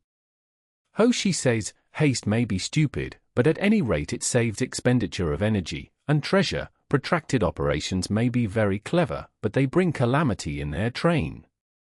Wang He evades the difficulty by remarking, lengthy operations mean an army growing old, wealth being expended, an empty exchequer and distress among the people. True cleverness ensures against the occurrence of such calamities. Chang Yu says, so long as victory can be attained, stupid haste is preferable to clever dilatoriness. Now Sun Tzu says nothing whatever, except possibly by implication, about ill-considered haste being better than ingenious but lengthy operations. What he does say is something much more guarded, namely that, while speed may sometimes be injudicious, tardiness can never be anything but foolish, if only because it means impoverishment to the nation. In considering the point raised here by Sun Tzu, the classic example of Fabius Cunctator will inevitably occur to the mind. That general deliberately measured the endurance of Rome against that of Hannibal's isolated army, because it seemed to him that the latter was more likely to suffer from a long campaign in a strange country. But it is quite a moot question whether his tactics would have proved successful in the long run. Their reversal, it is true, led to canny, but this only establishes a negative presumption in their favor. Warfare. That can thoroughly understand the profitable way of carrying it on. That is, with rapidity. Only one who knows the disastrous effects of a long war can realize the supreme importance of rapidity in bringing it to a close. Only two commentators seem to favor this interpretation, but it fits well into the logic of the context, whereas the rendering, "He who does not know the evils of war cannot appreciate its benefits," is distinctly pointless. Supply wagons loaded more than twice. Once war is declared, he will not waste precious time in waiting for reinforcements, nor will he return his army back for fresh supplies, but crosses the enemy's frontier without delay. This may seem an audacious policy to recommend, but with all great strategists, from Julius Caesar to Napoleon Bonaparte, the value of time, that is, being a little ahead of your opponent, has counted for more than either numerical superiority or the nicest calculations with regard to commissariat. The army will have food enough for its needs. The Chinese word translated here as war material literally means things to be used, and is meant in the widest sense. It includes all the impedimenta of an army, apart from provisions. Contributions from a distance. Contributing to maintain an army at a distance causes the people to be impoverished. The beginning of this sentence does not balance properly with the next, though obviously intended to do so. The arrangement, moreover, is so awkward that I cannot help suspecting some corruption in the text. It never seems to occur to Chinese commentators that an emendation may be necessary for the sense, and we get no help from them there. The Chinese word Sun Tzu used to indicate the cause of the people's impoverishment clearly have reference to some system by which the husbandmen sent their contributions of corn to the army direct. But why should it fall on them to maintain an chapter for army in this way, except because the state or government is too poor to do so? Enforce the people's fate, the man on whom it depends whether the nation shall be in peace or in peril. Chapter 3. Attack by stratagem. To take the enemy's country whole and intact, to shatter and destroy it is not so good. /1, 2. It is better to capture an army entire than to destroy it, to capture a regiment, a detachment or a company entire than to destroy them. The equivalent to an army corps, according to Sumar F.A., consisted nominally of 12,500 men, according to Tsao Kung. The equivalent of a regiment contained 500 men. The equivalent to a detachment consists from any number between 100 and 500, and the equivalent of a company contains from 5 to 100 men. For the last two, however, Chang Yu gives the exact figures of 105 respectively. Excellence, supreme excellence consists in breaking the enemy's resistance without fighting. Here again, no modern strategist but will approve the words of the old Chinese general. Moltke's greatest triumph, the capitulation of the huge French army at Sedan, was won practically without bloodshed. Perhaps the word balk falls short of expressing the full force of the Chinese word, which implies not an attitude of defense, whereby one might be content to foil the enemy's stratagems one after another, but an active policy of counterattack. Hoshi puts this very clearly in his note: when the enemy has made a plan of attack against us, we must anticipate him by delivering our own attack first. The next best is to prevent the junction of the enemy's forces, isolating him from his allies. We must not forget that Sun Tzu, in speaking of hostilities, always has in mind the numerous states or principalities into which the China of his day was split up. The next in order is to attack the enemy's army in the field, when he is already at full strength. And the worst policy of all is to besiege walled cities. Avoided. Another sound piece of military theory. Had the Boers acted upon it in 1899, and refrained from dissipating their strength before Kimberley, Mafeking, or even Ladysmith, it is more than probable that they would have been masters of the situation before the British were ready seriously to oppose them. The preparation of mantlets, movable shelters, and various implements of war will take up 3 whole months. It is not quite clear what the Chinese word, here translated as mantlets, described. Tsao Kung simply defines them as large shields, but we get a better idea of them from Li Chiyuan, who says they were to protect the heads of those who were assaulting the city walls at close quarters. This seems to suggest a sort of Roman testudo, ready-made. Tu Mu says they were wheeled vehicles used in repelling attacks, but this is denied by Chen Hao. See Supra 2. 14. The name is also applied to turrets on city walls. Of the movable shelters, we get a fairly clear description from several commentators. They were wooden missile-proof structures on 4 wheels, propelled from within, covered over with raw hides, and used in sieges to convey parties of men to and from the walls, for the purpose of filling up the encircling moat with earth. Tu Mu adds that they are now called wooden donkeys, and the piling up of mounds over against the walls will take 3 months more. These were great mounds or ramparts of earth heaped up to the level of the enemy's walls in order to discover the weak points in the defense, and also to destroy the fortified turrets mentioned in the preceding note. To the assault like swarming ants. This vivid simile of Tsao Kung is taken from the spectacle of an army of ants climbing a wall. The meaning is that the general, losing patience at the long delay, may make a premature attempt to storm the place before his engines of war are ready, with the result that 1/3 of his men are slain, while the town still remains untaken. Such are the disastrous effects of a siege. We are reminded of the terrible losses of the Japanese before Port Arthur, in the most recent siege which history has to record. Fighting, he captures their cities without laying siege to them, he overthrows their kingdom without lengthy operations in the field. Kia Lin notes that he only overthrows the government, but does no harm to individuals. The classical instance is Wu Wang, who after having put an end to the Yin dynasty was acclaimed father and mother of the people, and thus, without losing a man, his triumph will be complete.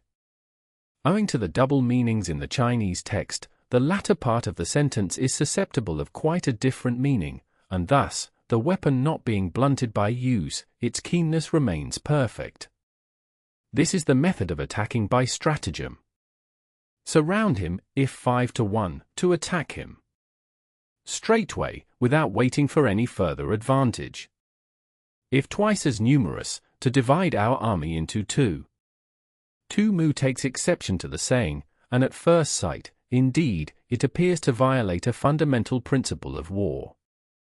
Tsao Kung, however, gives a clue to Sun Tzu's meaning, being 2 to the enemy's 1, we may use one part of our army in the regular way, and the other for some special diversion.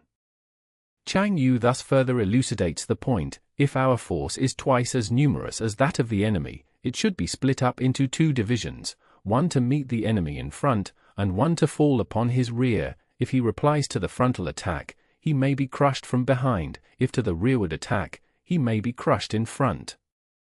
This is what is meant by saying that one part may be used in the regular way, and the other for some special diversion. Tu Mu does not understand that dividing one's army is simply an irregular, just as concentrating it is the regular, strategical method, and he is too hasty in calling this a mistake. Li Chiyuan, followed by Ho Shi, gives the following paraphrase: if attackers and attacked are equally matched in strength, only the able general will fight. If slightly inferior in numbers, we can avoid the enemy. The meaning, we can watch the enemy, is certainly a great improvement on the above, but unfortunately there appears to be no very good authority for the variant. Chang Yu reminds us that the saying only applies if the other factors are equal. A small difference in numbers is often more than counterbalanced by superior energy and discipline. If quite unequal in every way, we can flee from him. The end it must be captured by the larger force. Complete at all points, the state will be strong. If the bulwark is defective, the state will be weak.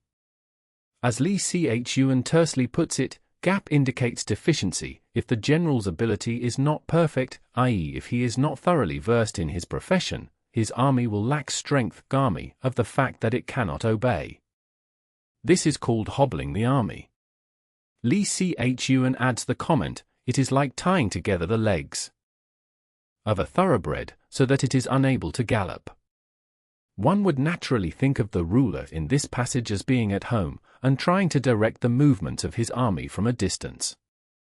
But the commentators understand just the reverse, and quote the saying of Tai Kung, "A kingdom should not be governed from without, an army should not be directed from within." Of course, it is true that, during an engagement, or when in close touch with the enemy, the general should not be in the thick of his own troops, but a little distance apart. Otherwise, he will be liable to misjudge the position as a whole and give wrong orders. Administers a kingdom, being ignorant of the conditions which obtain in an army. This causes restlessness in the soldiers' minds. Tsao Kung's note is, freely translated, the military sphere and the civil sphere are wholly distinct, you can't handle an army in kid gloves.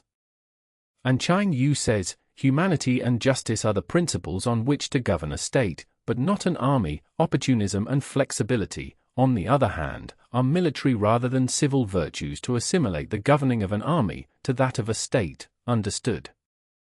That is, he is not careful to use the right man in the right place. Through ignorance of the military principle of adaptation to circumstances. This shakes the confidence of the soldiers. I follow my Yao Chen here. The other commentators refer not to the ruler, as in sections 13, 14, but to the officers he employs.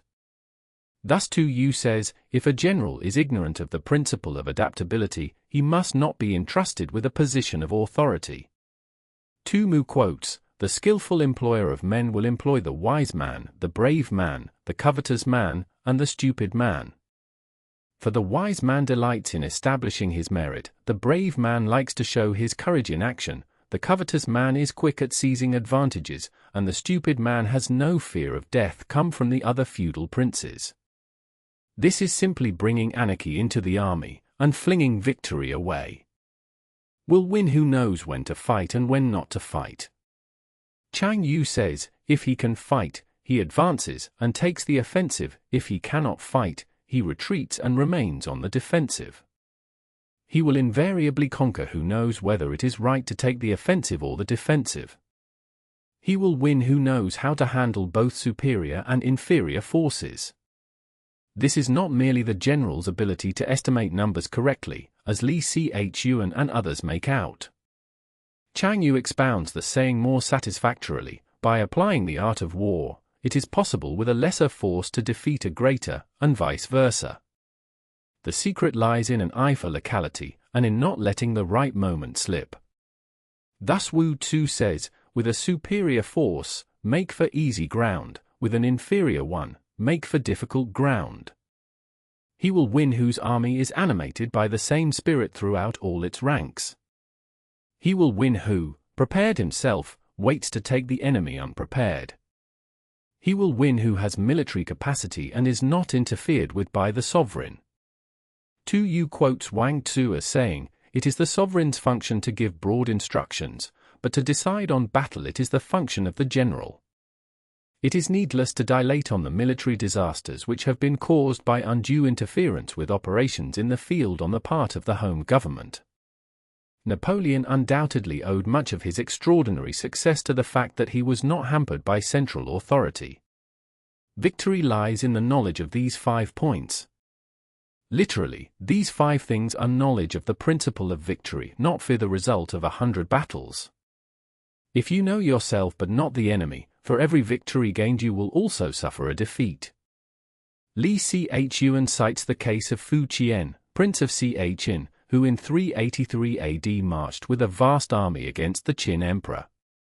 When warned not to despise an enemy who could command the services of such men as Xian and Huan Xiecheng, he boastfully replied, I have the population of 8 provinces at my back, infantry and horsemen to the number of 1 million, why, they could dam up the Yangtze River itself by merely throwing their whips into the stream. What danger have I to fear? Nevertheless, his forces were soon after disastrously routed at the Fei River, and he was obliged to beat a hasty retreat. If you know neither the enemy nor yourself, you will succumb in every battle. Chang Yu said, knowing the enemy enables you to take the offensive, knowing yourself enables you to stand on the defensive. He adds, attack is the secret of defense, defense is the planning of an attack. It would be hard to find a better epitome of the root principle of war. Chapter 4. Tactical Dispositions. Tsao Kung explains the Chinese meaning of the words for the title of this chapter, marching, and counter-marching on the part of the two armies with a view to discovering each other's condition.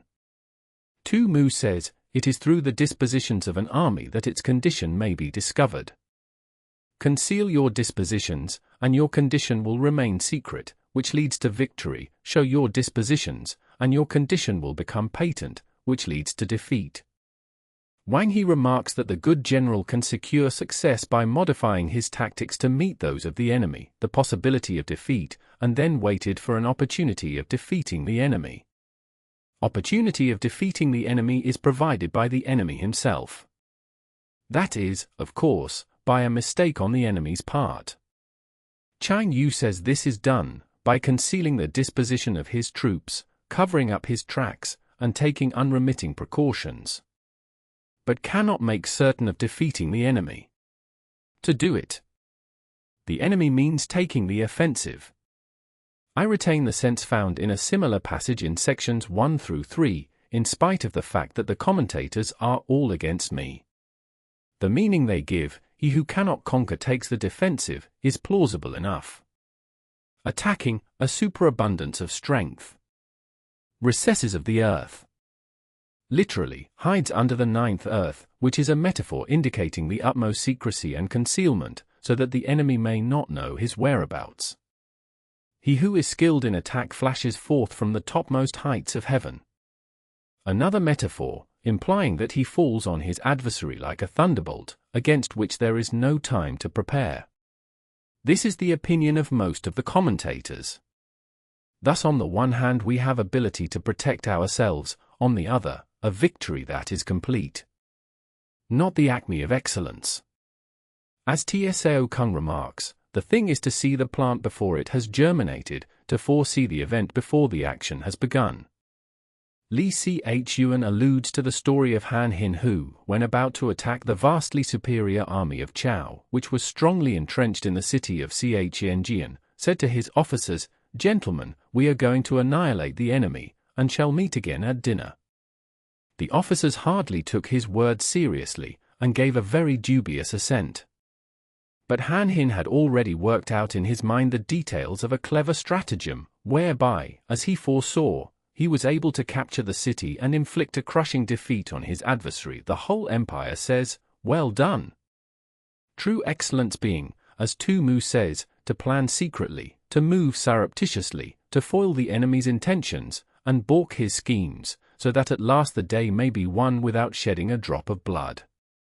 Sun Tzu reserves his approbation for things that the world's coarse thumb and finger fail to plumb. Autumn hair is explained as the fur of a hare, which is finest in autumn, when it begins to grow afresh. The phrase is a very common one in Chinese writers. To see sun and moon is no sign of sharp sight, to hear the noise of thunder is no sign of a quick ear. Hoshi gives us real instances of strength, sharp sight and quick hearing. Wu Hui, who could lift a tripod weighing 250 stone, Li Chu, who at a distance of 100 paces could see objects no bigger than a mustard seed, and Shi Kuang, a blind musician who could hear the footsteps of a mosquito, but excels in winning with ease. The last half is literally a one who, conquering, excels in easy conquering. My Yao Chen says, "He who only sees the obvious, wins his battles with difficulty. He who looks below the surface of things, wins with ease." Credit for courage. Tu Mu explains this very well, inasmuch as his victories are gained over circumstances that have not come to light. The world as large knows nothing of them, and he wins no reputation for wisdom, inasmuch as the hostile state submits before there has been any bloodshed. He receives no credit for courage. Chen Hao says, "He plans no superfluous marches, he devises no futile attacks." The connection of ideas is thus explained by Chang Yu, one who seeks to conquer by sheer strength, clever though he may be at winning pitched battles, is also liable on occasion to be vanquished, whereas he who can look into the future, and discern conditions that are not yet manifest, will never make a blunder and therefore invariably win. Making no mistakes is what establishes the certainty of victory, for it means conquering an enemy that is already defeated. Defeat impossible, and does not miss the moment for defeating the enemy.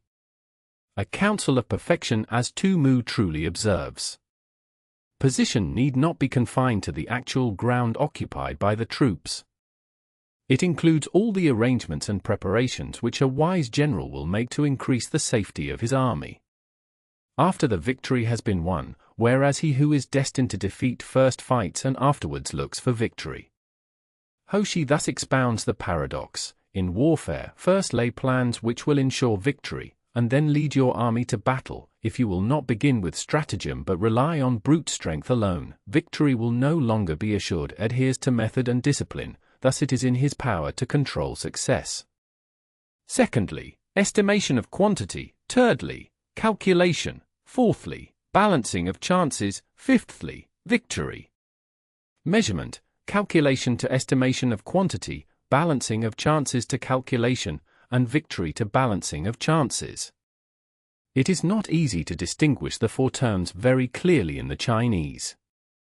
The first seems to be surveying and measurement of the ground, which enable us to form an estimate of the enemy's strength, and to make calculations based on the data thus obtained. We are thus led to a general weighing up, or comparison of the enemy's chances with our own. If the latter turn the scale, then victory ensues.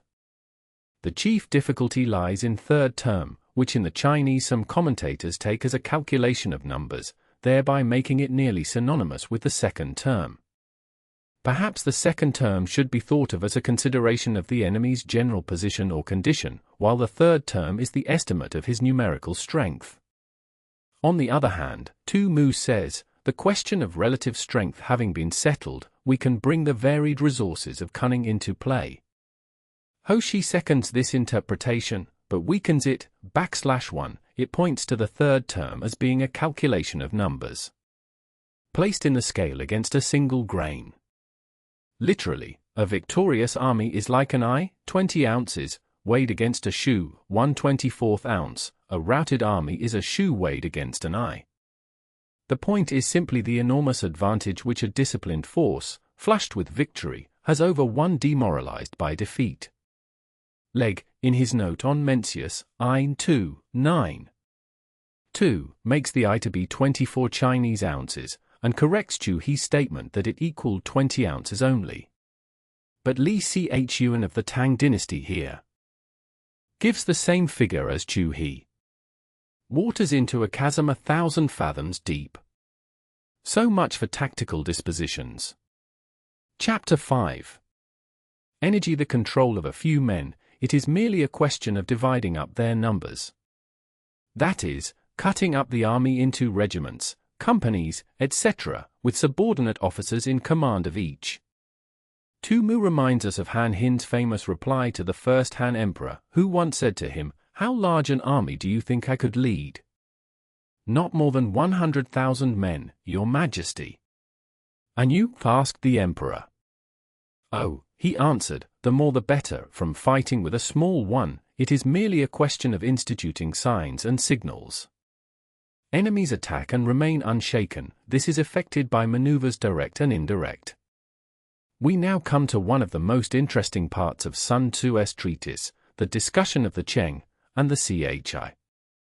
As it is by no means easy to grasp the full significance of these two terms, or to render them consistently by good English equivalents, it may be as well to tabulate some of the commentators' remarks on the subject before proceeding further. Li Chuan, facing the enemy is Cheng, making lateral diversion is Chi. Kia Lin, in presence of the enemy, your troops should be arrayed in normal fashion, but in order to secure victory abnormal maneuvers must be employed. My Yao Chen, Chi is active, Cheng is passive. Passivity means waiting for an opportunity, activity brings the victory itself. Hoshi, we must cause the enemy to regard our straightforward attack as one that is secretly designed, and vice versa, thus Cheng may also be Chi, and Chi may also be Cheng. He instances the famous exploit of Han Hin, who when marching ostensibly against Lin Chin, now Chao in Shensi, suddenly threw a large force across the Yellow River in wooden tubs, utterly disconcerting his opponent. Chi and Han Shu, Chapter 3. Here, we are told, the march on Lin Chin was Cheng, and the surprise maneuver was Chi. Chang Yu gives the following summary of opinions on the words. Military writers do not agree with regard to the meaning of Chi and Cheng. Wei Liao Tzu, 4th century BC says, direct warfare favors frontal attacks, indirect warfare attacks from the rear. Tsao Kung says, going straight out to join battle is a direct operation, appearing on the enemy's rear is an indirect maneuver. Li Wei Kung, 6th and 7th century AD says, in war, to march straight ahead is Cheng, turning movements, on the other hand, are Chi. These writers simply regard Cheng as Cheng, and Chi as Chi, they do not note that the two are mutually interchangeable and run into each other like the two sides of a circle, see Infra, section 11.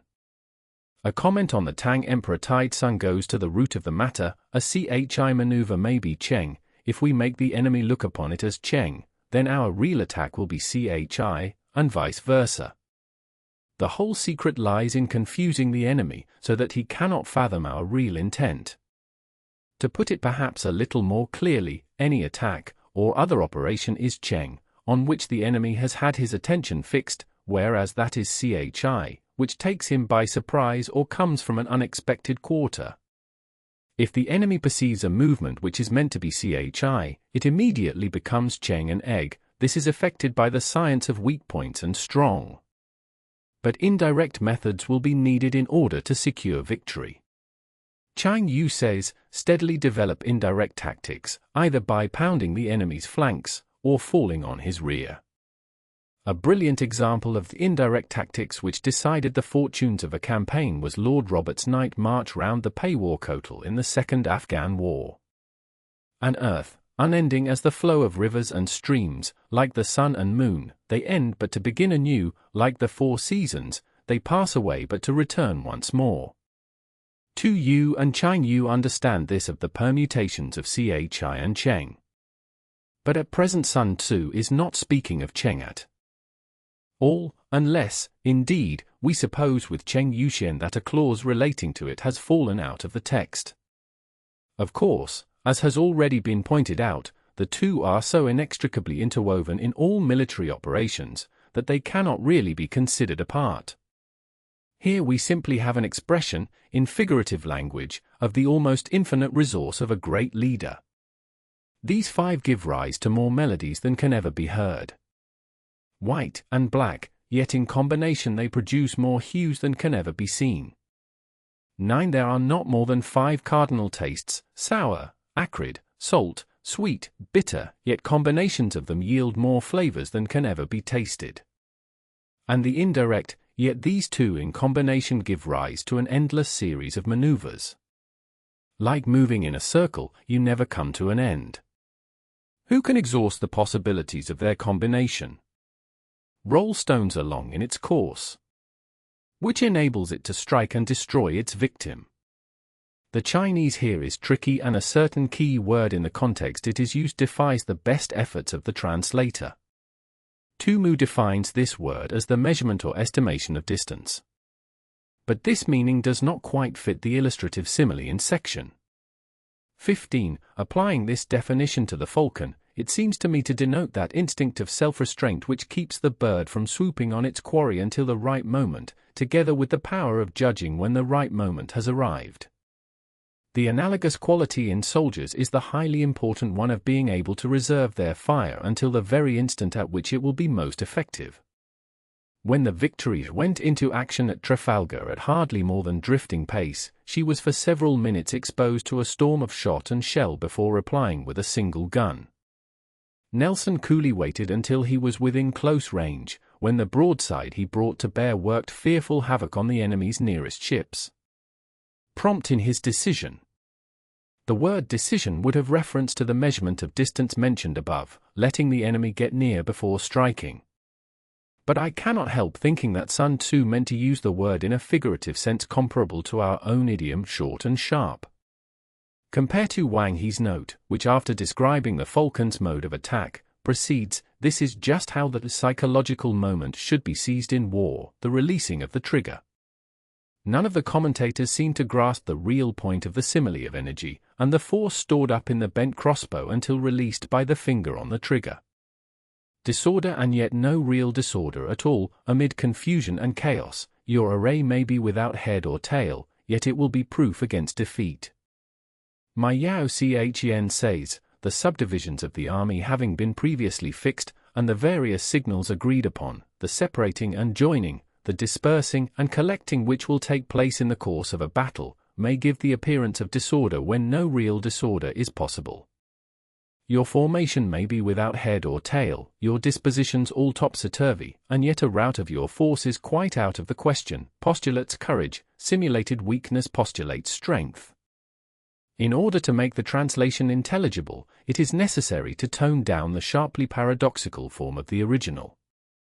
Tsao Kung throws out a hint of the meaning in his brief note, "These things all serve to destroy formation, and conceal one's condition."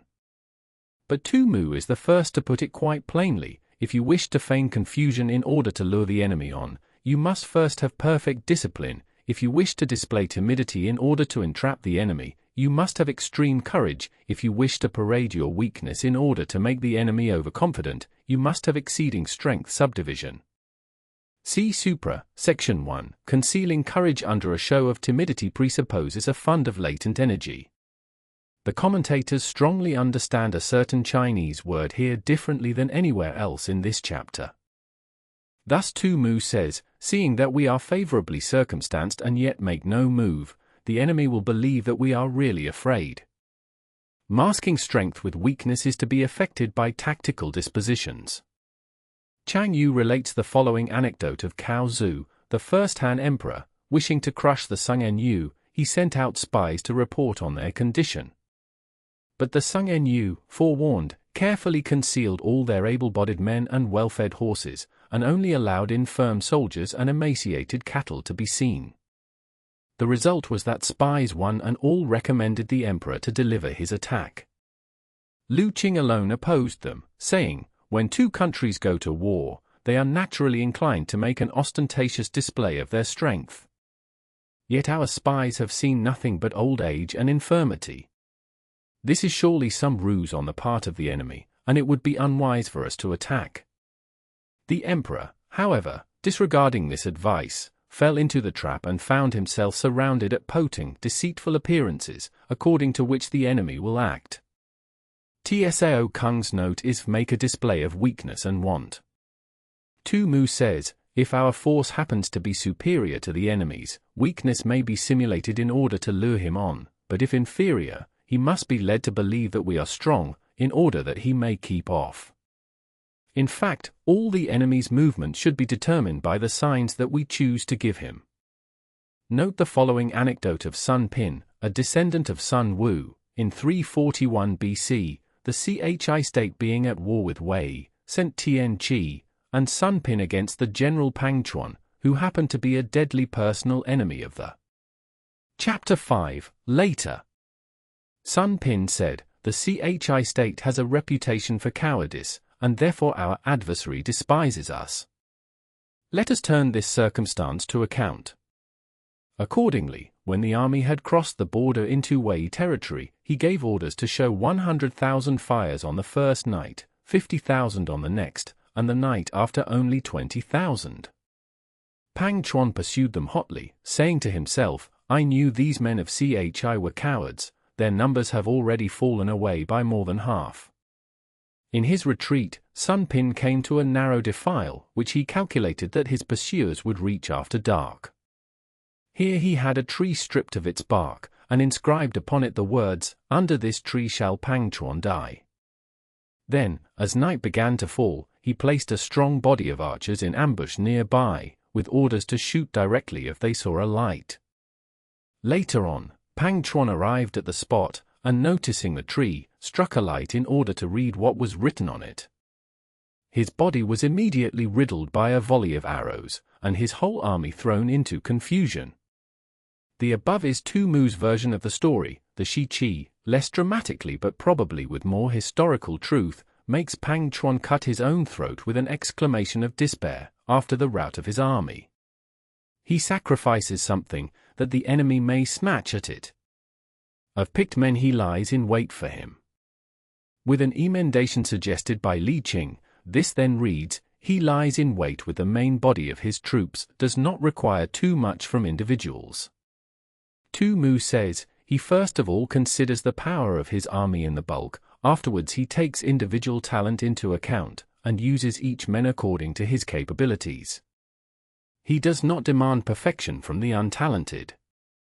Hence his ability to pick out the right men and utilize combined energy. Were like unto rolling logs or stones.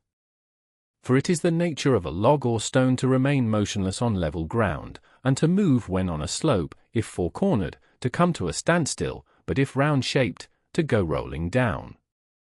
Tsau Kung calls this the use of natural or inherent power of a round stone rolled down a mountain thousands of feet in height. So much on the subject of energy. The chief lesson of this chapter, in Tu Mu's opinion, is the paramount importance in war of rapid evolutions and sudden rushes. Great results, he adds, can thus be achieved with small forces. 41 Years in India, Chapter 46. Chapter 6. Weak Points and Strong. Chang Yu attempts to explain the sequence of chapters as follows. Chapter 4, on tactical dispositions, treated of the offensive and the defensive. Chapter 5, on energy, dealt with direct and indirect methods. The good general acquaints himself first with the theory of attack and defense, and then turns his attention to direct and indirect methods. He studies the art of varying and combining these two methods before proceeding to the subject of weak and strong points.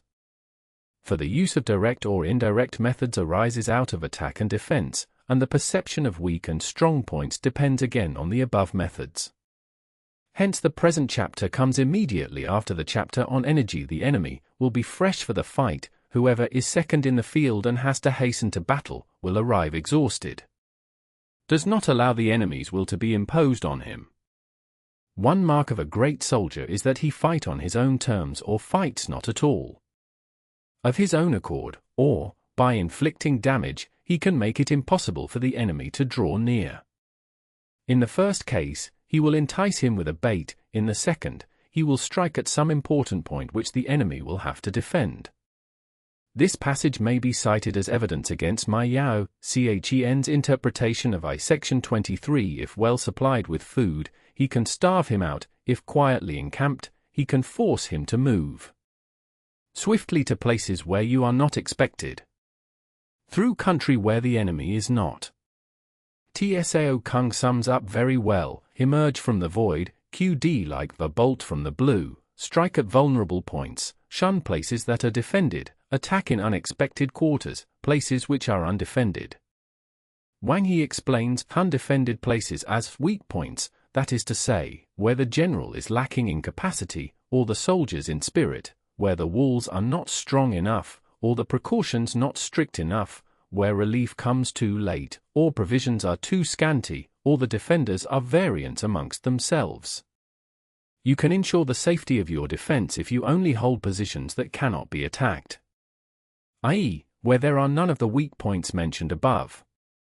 There is rather a nice point involved in the interpretation of this later clause. Tu Mu, Chen Hao, and Ma Yao Chen assume the meaning to be, in order to make your defense quite safe, you must defend even those places that are not likely to be attacked, and Tu Mu adds, how much more, then, those that will be attacked. Taken thus, however, the clause balances less well with the preceding, always a consideration in the highly antithetical style which is natural to the Chinese.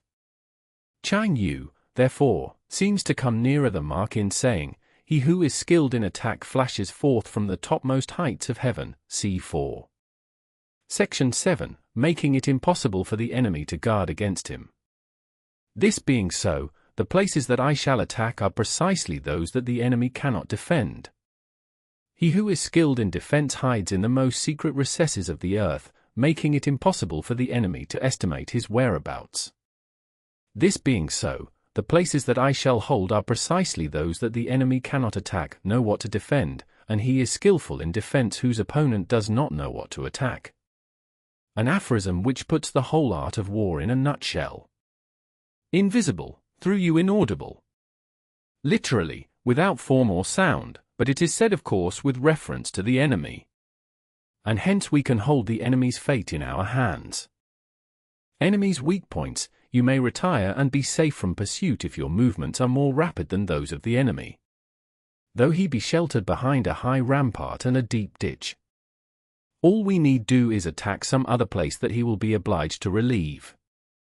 Sun Tzu says, if the enemy is the invading party, we can cut his line of communications, and occupy the roads by which he will have to return. If we are the invaders, we may direct our attack against the sovereign himself. It is clear that Sun Tzu, unlike certain generals in the late Boer War, was no believer in frontal attacks.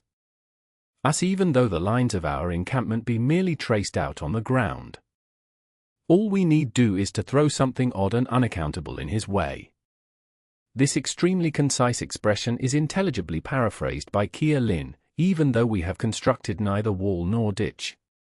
Lee Chuan says, we puzzle him by strange and unusual dispositions, and Sun Tzu finally clinches the meaning by 3 illustrative anecdotes, one of Chu Ko Liang, who when occupying Yangping and about to be attacked by Suma I, suddenly struck his colors, stopped the beating of the drums, and flung open the city gates, showing only a few men engaged in sweeping and sprinkling the ground. This unexpected proceeding had the intended effect, for Suma I, suspecting an ambush, actually drew off his army and retreated. What Sun Tzu is advocating here, therefore, is nothing more nor less than the timely use of bluff. Ourselves, we can keep our forces concentrated, while the enemy's must be divided. The conclusion is perhaps not very obvious, but Chang Yu, after my Yao Chien, rightly explains it thus: if the enemy's dispositions are visible, we can make for him in one body, whereas, our own dispositions being kept secret, the enemy will be obliged to divide his forces in order to guard against attack from every quarter, into fractions. Hence there will be a whole pitted against separate parts of a whole, which means that we shall be many to the enemy's few. 1. Our opponents will be in dire straits. The enemy will have to prepare against a possible attack at several different points. Sheridan once explained the reason of General Grant's victories by saying that while his opponents were kept fully employed wondering what he was going to do, he was thinking most of what he was going to do himself. And his forces being thus distributed in many directions, the numbers we shall have to face at any given point will be proportionately few. Should he strengthen his rear, he will weaken his van. Should he strengthen his left, he will weaken his right. Should he strengthen his right, he will weaken his left. If he sends reinforcements everywhere, he will everywhere be weak. In Frederick the Great's instructions to his generals we read, a defensive war is apt to betray us into too frequent detachment.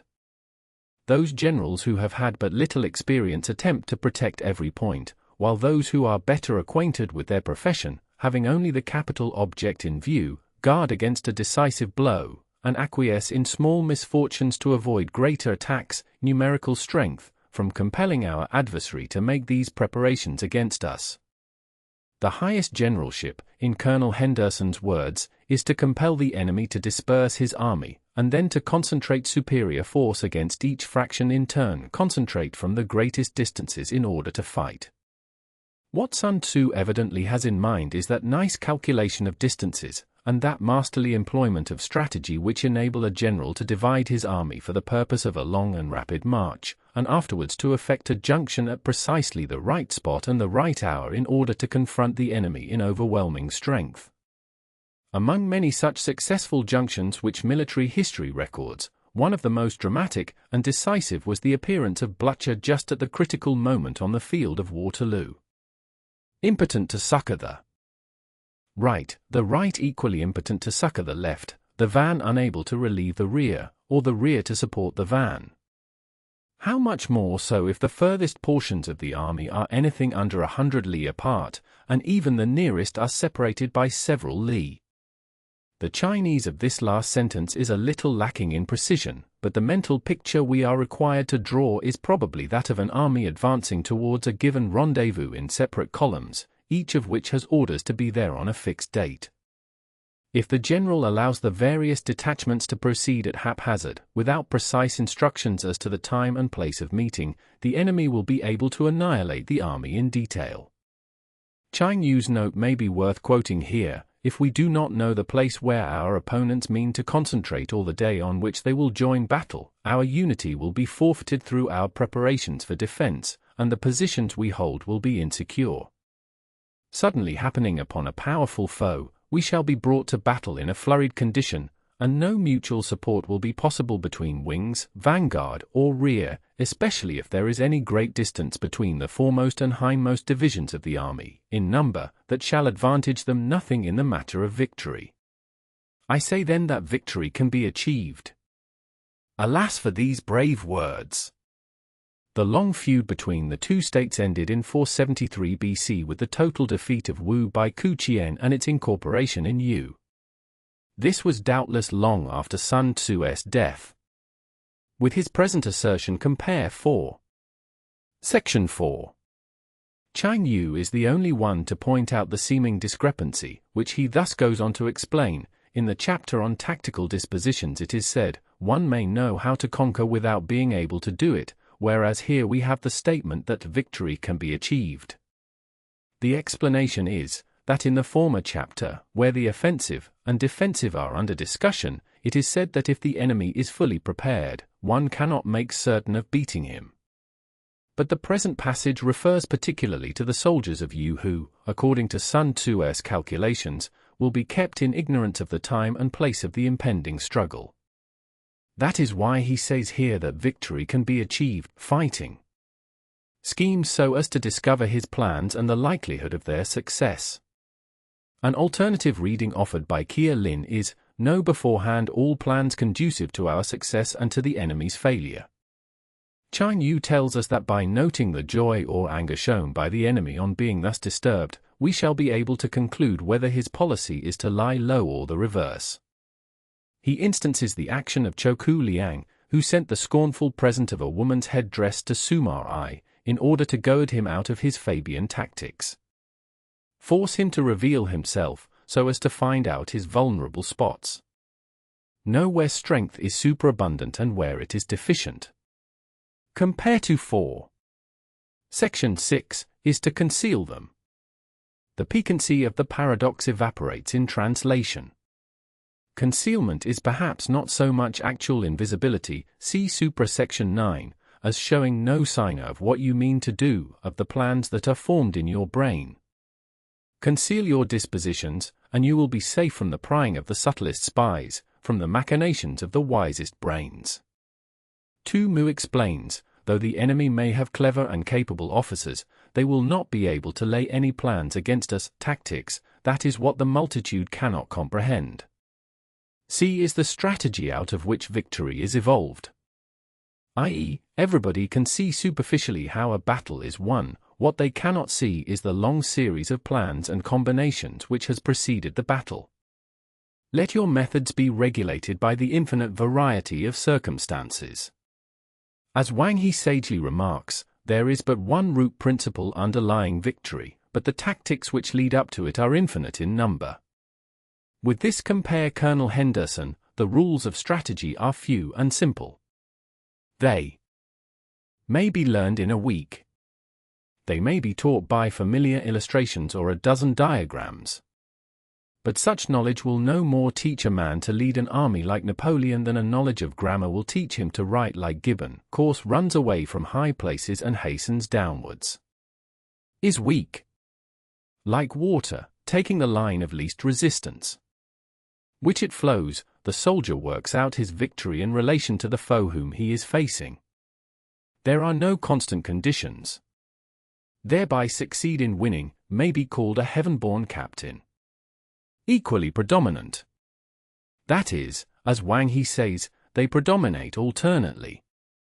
The four seasons make way for each other in turn. Literally, have no invariable seat. There are short days and long, the moon has its periods of waning and waxing. Compare to v. Section 6.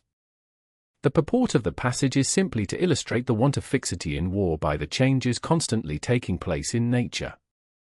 The comparison is not very happy, however, because the regularity of the phenomena which Sun Tzu mentions is by no means paralleled in war. See Colonel Henderson's biography of Stonewall Jackson, 1902 ed., Volume 2, page 490. Chapter 7. Maneuvering Sovereign. And harmonize the different elements thereof before pitching his camp. Chang Yu says, the establishment of harmony and confidence between the higher and lower ranks before venturing into the field, and he quotes a saying of Wu Tzu, Chapter 1 ad in it, without harmony in the state, no military expedition can be undertaken, without harmony in the army, no battle array can be formed. In an historical romance Sun Tzu is represented as saying to Wu Yuan, as a general rule, those who are waging war should get rid of all the domestic troubles before proceeding to attack the external foe more difficult. I have departed slightly from the traditional interpretation of Tsao Kung, who says, from the time of receiving the sovereign's instructions until our encampment over against the enemy, the tactics to be pursued are most difficult. It seems to me that the tactics or maneuvers can hardly be said to begin until the army has sallied forth and encamped, and Ch. Ironhouse note gives color to this view. For levying, concentrating, harmonizing and entrenching an army, there are plenty of old rules which will serve. The real difficulty comes when we engage in tactical operations. Tu Yu also observes that the great difficulty is to be beforehand with the enemy in seizing favorable position. The difficulty of tactical maneuvering consists in turning the devious into the direct, and misfortune into gain. This sentence contains one of those highly condensed and somewhat enigmatical expressions of which Sun Tzu is so fond. This is how it is explained by Tsao Kung: make it appear that you are a long way off, then cover the distance rapidly, and arrive on the scene before your opponent. Tu Mu says, hoodwink the enemy, so that he may be remiss and leisurely while you are dashing along with utmost speed. Hoshi gives a slightly different turn. Although you may have difficult ground to traverse and natural obstacles to encounter, this is a drawback which can be turned into actual advantage by celerity of movement. Signal examples of this saying are afforded by the two famous passages across the Alps, that of Hannibal, which laid Italy at his mercy, and that of Napoleon 2,000 years later, which resulted in the great victory of Marengo. Out of the way, and though starting after him, to contrive to reach the goal before him, shows knowledge of the artifice of deviation. Tu Mu cites the famous march of Chao Shi in 270 BC to relieve the town of Ou, which was closely invested by a Chin army. The king of Chao first consulted Lien Po on the advisability of attempting a relief, but the latter thought the distance too great and the intervening country too rugged and difficult. His Majesty then turned to Chao Shi, who fully admitted the hazardous nature of the march, but finally said, "We shall be like two rats fighting in a hole, and the pluckier one will win." So he left the capital with his army, but had only gone a distance of 30 li when he stopped, and began throwing up entrenchments. For 28 days he continued strengthening his fortifications, and took care that spies should carry the intelligence to the enemy. The Chin general was overjoyed, and attributed his adversary's tardiness to the fact that the beleaguered city was in the Han state, and thus not actually part of Chao territory. But the spies had no sooner departed than Chao Shi began a forced march lasting for 2 days and 1 night, and arrive on the scene of action with such astonishing rapidity that he was able to occupy a commanding position on the North Hill before the enemy had got wind of his movements. A crushing defeat followed for the Chin forces, who were obliged to raise the siege of Ou in all haste and retreat across the border. Multitude, most dangerous. I adopt the reading of the Tung Tien, Cheng Yuxian, and the Tu Shu, since they appear to apply the exact nuance required in order to make sense. The commentators using the standard text take this line to mean that maneuvers may be profitable, or they may be dangerous. It all depends on the ability of the general. Advantage: the chances are that you will be too late. On the other hand, to detach a flying column for the purpose involves the sacrifice of its baggage and stores. Some of the Chinese text is unintelligible to the Chinese commentators, who paraphrase the sentence. I submit my own rendering without much enthusiasm, being convinced that there is some deep-seated corruption in the text. On the whole, it is clear that Sun Tzu does not approve of a lengthy march being undertaken without supplies. Compare to Infra, Section 11, forced marches without halting day or night, covering double the usual distance at a stretch. The ordinary day's march, according to Tu Mu, was 30 li, but on one occasion, when pursuing Liu Pei, Tsao is said to have covered the incredible distance of 300 li within 24 hours. Doing 100 li in order to wrest an advantage, the leaders of all your 3 divisions will fall into the hands of the enemy. And on this plan only 1/10 of your army will reach its destination. The moral is, as Tsao Kung and others point out, don't march 100 li to gain a tactical advantage, either with or without impedimenta. Maneuvers of this description should be confined to short distances. Stonewall Jackson said, the hardships of forced marches are often more painful than the dangers of battle. He did not often call upon his troops for extraordinary exertions. It was only when he intended a surprise, or when a rapid retreat was imperative, that he sacrificed everything for speed. Lose the leader of your first division, and only half your force will reach the goal. Literally, the leader of the first division will be torn away, army will arrive. In the Tung Tien is added, from this we may know the difficulty of maneuvering. Without provisions it is lost, without bases of supply it is lost. I think Sun Tzu meant stores accumulated in depots. But Tu Yu says fodder and the like, Chang Yu says goods in general, and Wang He says fuel, salt, foodstuffs, etc. designs of our neighbors. With the face of the country, its mountains and forests, its pitfalls and precipices, its marshes and swamps. Make use of local guides. Section 12 to 14 are repeated in Chapter 11, Section 52. In the tactics of terrain, deception of the enemy, especially as to the numerical strength of his troops, took a very prominent position. Move only if there is a real advantage to be gained. Circumstances. The simile is doubly appropriate, because the wind is not only swift but, as my Yao Chen points out, invisible and leaves no tracks. Your compactness that of the forest. Mengshi comes nearer to the mark in his note, when slowly marching, order and ranks must be preserved, so as to guard against surprise attacks. But natural forests do not grow in rows, whereas they do generally possess the quality of density or compactness. Compare to Shi Qing, 4. 3, 4. 6. Fierce as a blazing fire which no man can check. In immovability like a mountain. That is, when holding a position from which the enemy is trying to dislodge you, or perhaps, as Tu Yu says, when he is trying to entice you into a trap. Move, fall like a thunderbolt.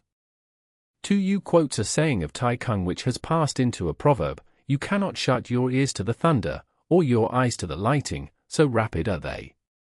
Likewise, an attack should be made so quickly that it cannot be parried.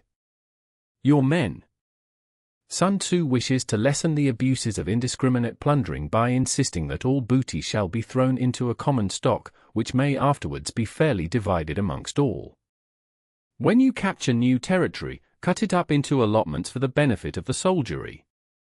Chen Hao says quarter your soldiers on the land, and let them sow and plant it.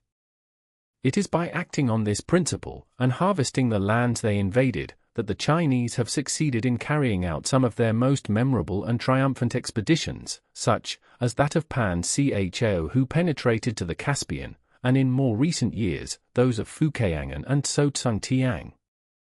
Chang Yu quotes Wei Liao Tzu as saying that we must not break camp until we have gained the resisting power of the enemy and the cleverness of the opposing general. Compare to the 7 comparisons of Inai Section 13. See Supra, Sections 3, 4. Such is the art of maneuvering. With these words, the chapter would naturally come to an end. But there now follows a long,